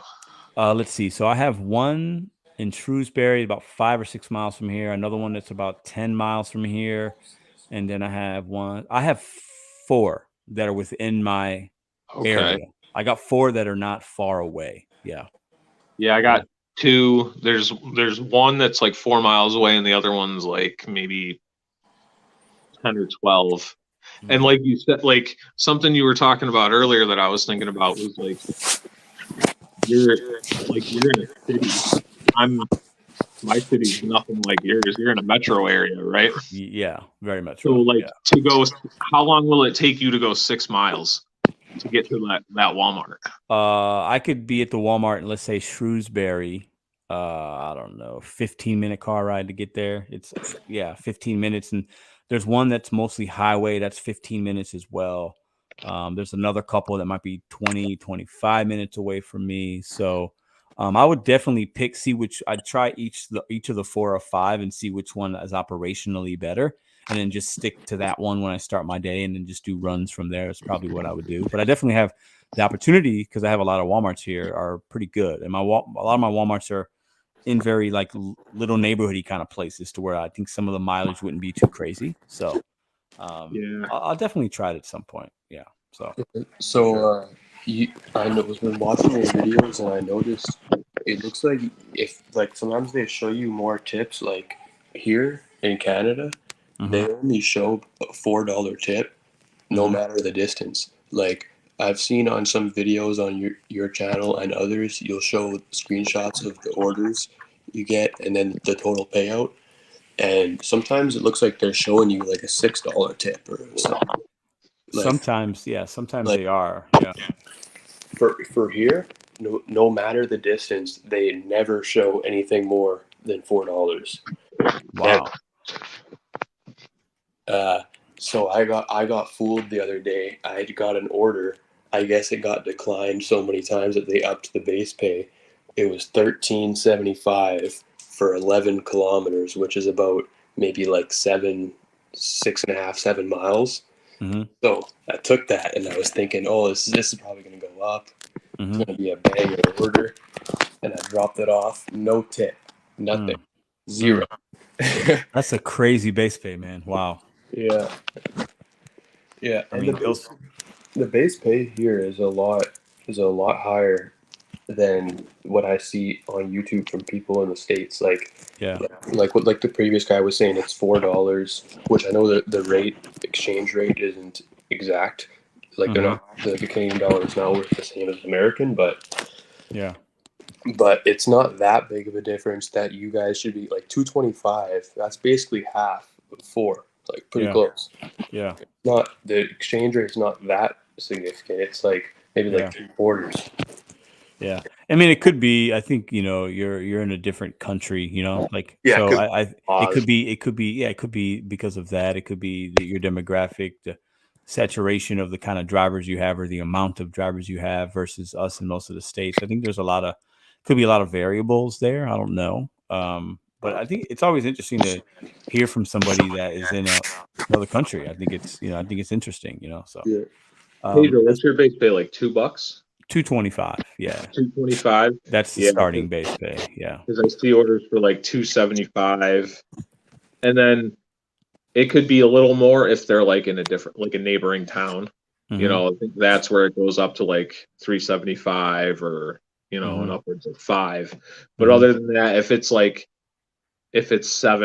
or something or $9, it's like a shopping order, and it's probably been sitting there for a long time. Yeah. Well, my shopping orders on like CVS or Walgreens or whatever, those tend to be. Hold on, I'm gonna use a little feedback. Hold on. Those tend to be. They can start like $6, $7, $8, $9. And that could be like the base pay for those, like on Walgreens and stuff. And I like using my red card. Like I enjoy using it because it's a lot of those runs actually are like Petco and Walgreens and CVS. So like the mileage is pretty low on average for me. Like, so like it'll be like Petco, $14 for 3 miles. I got to pick up a couple bags of dog food. 2 or 3 miles. Yeah, I'll do those all day. I get that done in like 15 to 25 minutes. If I do 2 or 3 of those an hour, I'm making like $40 an hour. Like I'll do that all day long. I don't mind shopping. Sometimes when the item count gets a little high, like I might not accept it. But some of those are nice. I definitely recommend that red card, man. Like the red card, the pizza program, like those to me, like you got to be on those because it's just opportunities you're missing out that you might not have if you don't have that. But cool. We have a Chinese spot that you have to pay with a red card. You just go in, pay with a red card. They give you the order, and you go. Yeah. I've done 2 of those. Yeah, we have a couple of Mexican joints, a couple of Chinese places, and you just pay. I've had it to where you just pay. You don't have to order it. Like it's there. You just have to actually facilitate the payment. I don't mind doing that. I mean, if the money's right, it makes sense. So even if you got to contact support, it takes like 2 minutes. Like there was the lady was like, yeah, like 2, 3 other drivers come. They not enough money because they put more charge more for like sauces and like sides and stuff, and it's like, I'll contact support and we'll fix this right now. Let's get this order to the customer. Let's go. I hear that. So LGRW, you have any final words before I got a few more panel guests waiting? Anything else you'd like to say before we go? To the next actually, the last thing I was wondering about, I trying to talk to a few people in the chat earlier about this, but how does the red card really work? Because I've been doing Doordash, like I said, for a couple of months now. I haven't even activated mine yet, and I'm just planning on activating it tomorrow after what I heard from some guys in the comments. For the last few months, I've always thought that the red card orders were just cash on delivery stuff, but it sounds like it's not. Like, can you guys explain like what's the red card? Matt, you want to go ahead and talk about that red card a little bit? Red card. See, it's the red card's just like your form of payment. It's not just for cash on deliveries. I've never done a cash on delivery, so no, I don't know if like there's a red card delivery, red card payment, cash on delivery mix. I don't know if they do things like that. I have not seen that. No. Yeah, but you can pay for orders at like CVS, Walgreens, Dollar Generals. That's where most of like the red card payments are for. But then there's some restaurants that the customer can choose to go through, but you have to pay with your red card, and it's just a debit card. That's all it is. And then so when you do that, the customer then, like, it's between DoorDash and the customer for payment. Like I don't have to get paid by the customer for that. Like I just leave it at the door, just like I would on any other. No, you still leave it at the door, or you hand it to them. You're basically just shopping. It'll say red card order, Walgreens, 7 items, 3 miles, $8. You go into Walgreens, you shop those 7 items. Sometimes you have to scan a barcode, or some people don't like the shopping pays because maybe the store is out of something, and it might take you a little more time. But I recommend it. I would activate your red card because it's just giving you another opportunity. Right. And for me, I have found that when I'm out, if it's slow, I might be able to use that red card on a Petco order or a Walmart or Walgreens. And it's just an opportunity. If you don't like it, you just decline it like you do any other offer. But there are times you'll see some good ones. And I highly recommend activating it and then trying a couple and seeing if, because of your market, you might be missing out on some opportunities. So I definitely recommend trying a couple out for sure. And then Uber and Grubhub have cards too. Like the Grubhub's got a purple card, the Uber card's like black. Do you have one through Uber, Pedro? I do. I have the black card. Yes. Mm-hmm. Yeah, like it was maybe 5 miles. It was like 24, almost $25, and I bought Starbucks Frappuccinos and Monsters and like Kind Nuts, and then just went in, paid 5 minutes, dropped it off, 10 minutes, boom, $25. Yeah, I highly recommend doing it. And you might not like shopping. It's not for everybody. You might get, it might be a time where that card doesn't work.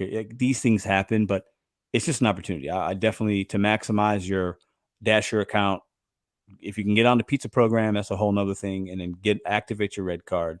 You're going to see more opportunities. I highly recommend that. So yeah, I don't think they have the pizza program in my market because I get pizza orders, but it doesn't say like you need your pizza bag or anything like that. You just go pick it up like a regular order. Yeah, I hear you. You should get a pizza bag so that way you can bring your own pizza home in the pizza bag. I did that once actually. I actually took my daughter. We walked up to the local Papa John's. I did a place an order online. I brought my pizza bag with me. And then I put my pizza bag, I put the pizza in it and then walked home. It's like, I don't know, half a mile, probably a quarter of a mile actually. And I used my pizza bag. I was like, yeah, why not? I'm not going to just have the box. I could put it in the bag, keep it warm, hot, whatever. I don't know. It makes a difference. Yeah, my aunt she came from Colorado and she was like going to Domino's and she like left before I could tell her. I'm like, she came back and I'm like, I could have given you my pizza bag. You could have, it was up around the corner. Like you said, not even a quarter mile. Yeah. Boom. Absolutely. Yeah. Hey guys, I appreciate you gentlemen for coming on. Great conversation. Got a couple people waiting. I'm going to bring them in. You guys have a great night. Thank you very much for coming on the show tonight. Yeah, you too. Thanks for having me. You too. Always good seeing you, Matt. See you, man. Okay. Whoa. Hold on. Oh Lord, what's going on here? I got too many. Hold on. Okay, so I see a couple people waiting. I want to stay in the chat for a minute. I see a Foxy Mess. Parentheses Chris, and I see Nature's Musical, and then I don't see the full name. Let me see if I can. Let me see. It just says Nature's Musical and then an S with some dots. Okay, so I'm going to bring you guys in just a moment. I'm going to see and rock with the chat just for a second. Appreciate everybody that's watching the show tonight. I know I don't usually go. I don't know if I've ever gone live on a Saturday, but I thought let's talk about adapting. Let's talk about cap or no cap. Let's just have a conversation about these things that people are talking about. And not enough of us, I don't think about adapting and changing and what the app's doing and how we're going to respond to that. Right. That's what we're talking about. Like we're talking about like if the app is changing, and I think clearly most of us are going to agree there's been some changes in the last year, two plus years. What are we doing to like still make money? Right. And I think everybody will, it's all personal, right? Maybe it's one person's multi-apping, maybe somebody went to a W-2. Maybe somebody became a top dasher. Maybe somebody was a top dasher and they became a cherry picker, right? Like maybe you have a different experience you'd like to share with us tonight. So, all right, we got Bartimus, Spud Soda. I still see we got Scorpion Heat Ticker. What up? David Chen in the house. BetonYou, Panic Buyer, Mr. Decline. I like that name. Let's read this comment here. Mr. Decline says, when I get pizza orders around my area, they are so good and fast. Papa John's, Hungry Hooey's, Marcos. Yes, I love the pizza. Listen, I worked a little bit today. I don't work Saturdays, but my girls are gone. I said, I'll turn around. I worked for an hour at one point. I came home, did some stuff. Then I worked for another hour. I made $79 today in 2 hours of work. And I think I had a Papa John's stack. I showed it in the video that came out tonight. That was paid me $25. I had another Papa John's stack that paid me like $36 later in the evening. Then I did another pizza run at a place called Enis, Ennis, Enos, I don't know how you pronounce it. That paid me like, how much is that? 12 or $13 going a couple of miles. The pizza program hits. And right now, like I said in today's video, college football is on Saturdays. NFL is on Sundays. Monday night football, Thursday night football. People that watch football or sports during the fall like to order pizza, guys. And then plus you have your weekend people. They order pizza. Like pizza's a big thing. And in your market, if you have to be on the pizza program or take a photo of a pizza bag and you don't do that, you might be missing out on some opportunity. So I highly recommend that pizza program. I think that at least for me, it's been hitting very, very nice. And I have a Papa John's here locally that is usually pretty fast and good. So, all right, let's read this comment here. Thanks for the super chat. Pedro, thank you for the channel and real advice. Took a chance on a new job and paid off big. You give real advice, life advice, and just wanted to say that. Oh, appreciate you. Thank you. I'm glad that worked out for you. Yeah. You know, what we talk about here, we talk a lot of gig stuff, but we talk about other betting on you and some mindset and doing things and thinking about the next step, not just living day to day in the moment. You know, we have to be adapting and thinking about what's coming in the future, right? All right, so without further ado, yes, pizza and wings all day. What up, Fritz? Yes, Fritz, pizza program is huge for me too. Yes, facts. All right, so let's get the Foxy Mess and Nature's Musical. If you guys are ready, I'm going to bring you up. So that is a Foxy Mess, and this is Nature's Miracle. Can you? I know we have one lady with us. Nature's Miracle. I don't know if you are a man or a woman, but can you? Oh, I'm a lady. Oh, ladies' night. Let's do it. Okay, so can you it's Nature's Musical Sounds. Hi, Pedro. Hi, Foxy Mess. Foxy Mess, can you hear us? Oh, I don't think Foxy Mess. Do you have a microphone hooked up? Oh, can you hear us? Okay. Yes, can you hear me? Okay, yes, I can. Great. So how are you ladies tonight? I'm well. Hey, Foxy. I actually follow you on my other channel. I am also a Canadian girlfriend. Holla.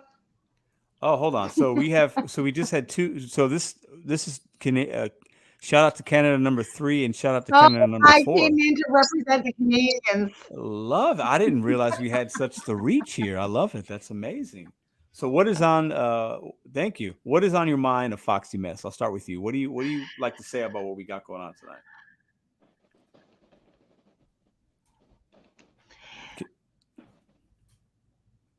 Well, I had heard the other guest talking, and I just had to represent the West Coast because over here, I'm on the island. So hold on. And what is happening over there for him is completely opposite of what's happening over here because I'm in a very saturated market, overpopulated for where it's at. Okay. And I had to become top dasher in order to make money. Okay. So earlier, different. earlier you heard us say, well, no, if you're in Canada, it might not work, but for you, it's working, is what you're saying.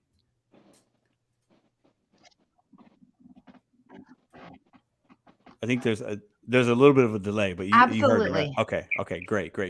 So Nature's Musical, what do you say that? What's your experience out in the Canada area? Actually, Pedro, I live in Pennsylvania. I am Canadian born though, so I rock with Canada all the time. Got it. Love it.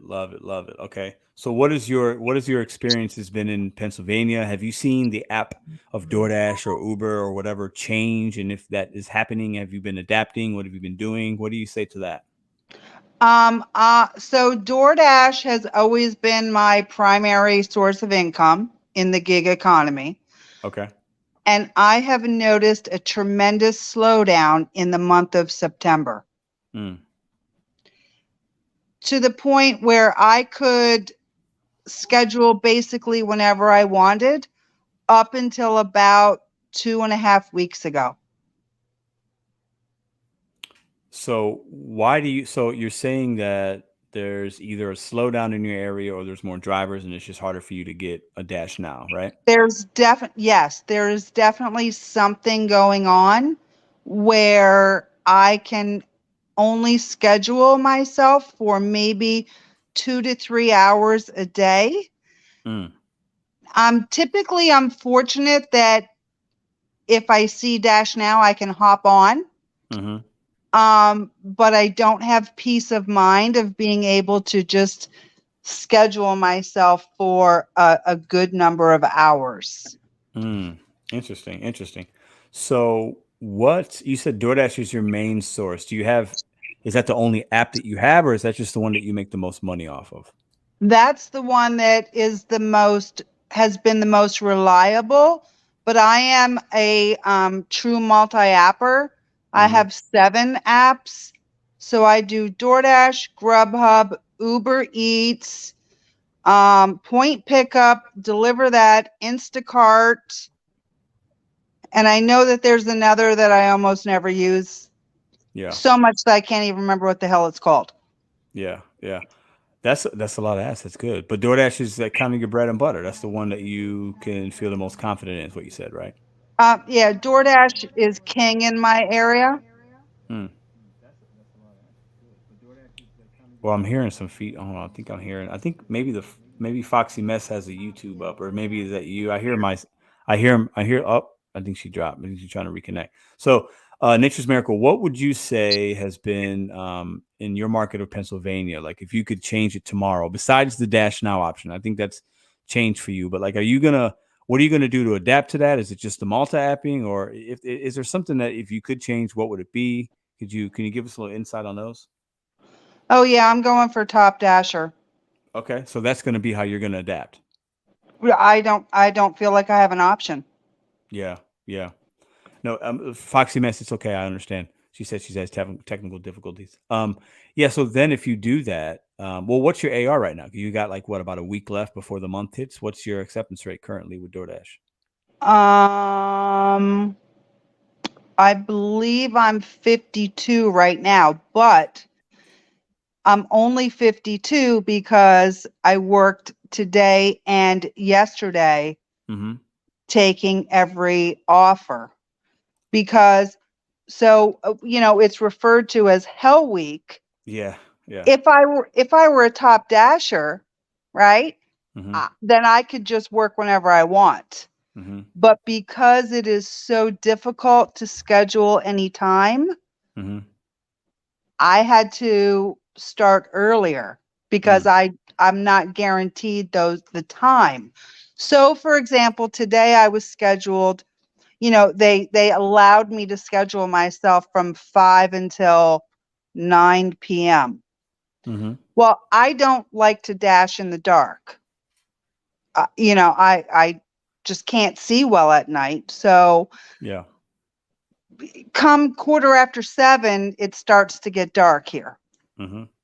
I like to be in my driveway by 7:45, and even that, it's pitch black by then, right? So, and then I'm not a Top Dasher, so how many orders am I going to actually get in that limited time? So for me right now, it's more like a hell 10 days. Yeah, because you have to spread it out longer because you're limited in the amount that you could work the app or even want to work the app based on nighttime and stuff like that. Let me ask you this: if you're taking everything for the last few days. You said, like, do you Yep. feel like you're making money when you're doing that? Like, are you still able to make a little bit? Like, what, are you making less now because you have to take some trash every once in a while? Or No, maybe you're not seeing bad orders. I don't know. What's your experience been like? no, actually not. So yesterday, so I'm trying to think what I started at. It was in the 30s. There's like, just so much going on that it's hard to remember exactly what my number was, but I was maybe 34, 35. Yeah, so you've And done about 18 orders then or so, roughly. yeah, If you're I in know 50, that it yeah. was, I think it was 12 orders yesterday that they allowed me to take. Mhm. And I can tell you that I probably averaged $1.90 a mile. I took everything and I just went with the mindset of I was on an expedition and DoorDash was taking me on a journey. Okay. And I can tell you that because I wasn't multi-apping or having to make decisions, that I had zero stress. It was just accept, and I went. And yesterday I did have one no tip in the app. However, the note said that there will be a cash tip. Now we all know, yeah, right. Yeah, those can be old notes from last year, and they didn't take them Yeah, out, but so. she wasn't lying. Mm. And then they tacked on an add-on. So what I initially accepted as like a 2.5 mile trip for no tip turned out to be a 4-mile trip, and I got $20.50 because the no tipper actually gave a $10 cash tip. Fantastic. Love it. So it sounds Yeah. like, it sounds like you're doing okay right now. And then, yeah, sounds good. Today I ended up with 2 catering orders, 2 large orders, and another like $20 order. So I only had, excuse me, I only had 8 trips today because again, I was scheduled from 5 until I think 9 o'clock, but I didn't work till 9 because of the darkness. But they did allow me to hop on a little bit earlier. So I was fortunate to be able to do 8 trips. So again, I could only get my acceptance rate up by 8% in a day. Yeah. Wow. But yeah. But I made $117. So not bad. Hey, yeah. Not bad. You can't I'm not sniff at that. complaining because Yeah. I was only, initially allowed to work from 5 until 9. But we all know I was coming home at 7:30 because of the darkness. So we have a question in the chat. Cheyenne Warren shout out. She says, "Are you going to get 100 deliveries this month? Do you think you'll hit your 100 delivery mark?" Oh yeah, I absolutely. Okay. Yeah, I absolutely do have the 100 deliveries in. Yeah, that's not an issue. For this month, right? Oh yeah. Okay. Yeah, Good, I have that. Good. That's a great question because some people might not know that in order to be a top dasher, you have to have that 200 lifetime, 100 deliveries in a month. So that's a great point. Some people might miss that. Yeah, no. So earlier in the month, well, for the first week of September, I couldn't work because shout out to Canada. I was actually in Canada. Awesome. So I couldn't work. So I had a week where, there were no deliveries I could do. But again, every day it gets more and more difficult to deliver schedule. And I'm a person too, I don't schedule by the day. I go in every day and schedule out as far as I can. Are you able to schedule like, I think some people are saying in chat, you could schedule like 5 days out, like 5, can you do that? Have you tried that? No, I absolutely do that. Okay. And even so, tomorrow morning, I'll be able to go on and schedule for the next day, which I think is going to be next Saturday. Yeah. And even a week out, I'll be lucky if it tells me that I can schedule from 5 until 9 p.m. Yeah. You know, I appreciate you coming on and saying, you know, we're talking about adapting, right? And what people are seeing in our markets and how we're coming Mm-hmm. up with what we're going to do versus just whining, complaining, thinking we can't make it. Like you're saying, okay, I see in my market, I can't dash now like I did before. Okay, what's the solution? Okay, well, you know what? Let me just try tap dash, or let me get my acceptance rate at 70%. Then now I can have that dash now function, which a lot of top dashers say that's why they do it. And I think that's great because we have to figure out how can we still make money, right? Because things have adapted and changed. More people might be coming to these apps, more drivers, less orders, whatever the ratio is as to why you're the saturation sitting and why the algorithm saying, hey, you can't dash because we have enough people. That's basically what they're telling you. Or you can't dash because there's not enough orders. It's one or both at the same time. So I think it's great that you're figuring out, okay, I'm going to adapt by doing this versus just saying, okay, well, they're telling me I can't make money. Okay, whatever. I just can't make money and just taking the L. You're figuring out, how do I still win with DoorDash? And for you, that's the solution. And I applaud that. I think that's good. I think we need more of like forward thinking with the apps. Like, okay, this is a problem for me in my market. Okay, what am I going to do about it? We have to figure out what are we going to do about it versus just saying that there's no options. I think we have options and we have to figure out what that is. And it sounds like you and many others tonight have been sharing some of what you're doing. And I think it's great. And I thank you for that very much so. Well, thank you for having me on, Pedro. It's been a pleasure. Pleasure always. Shout out to Pennsylvania and much love to Canada. Appreciate you coming on. Thank you. Have a great night. You're welcome. So good night. Man, should we even get into anything else? I don't know. Do you guys is there something else we can bring up and talk about? Should we bring Petty Pedro out? I'm probably not going to do that tonight. I don't want to get my energy there, but there's always something in the gig economy. It's been a fun night. It's been a good show. We've had a lot of a lot of new people come on the StreamYard tonight and share their perspective. Thank you for that. I love that. I love when I see a new face, a new name. And we had many of those tonight. I think it's great. And because at the end of the day, like, you know, we all have different opinions, different perspective, different market. We've been doing this a little bit. We're doing it full time. We're doing it part time. I'm a top dasher. I'm a cherry picker. I'm this, I'm that. Like, I'm going to keep saying it. Nobody knows everything. And if anybody comes on YouTube and says, I got the secret sauce, I know everything, this is going to work for everybody, you know, I figured this out. I think we have to remember, maybe we figured things out in a particular area, or maybe we figured things out and adapted for ourselves. But that does not mean that works for everybody. And I'll leave you with this because I'm going to wrap it up in just a moment. But this behind me that you guys see every live that we do, that's the only thing you got to figure out for yourself.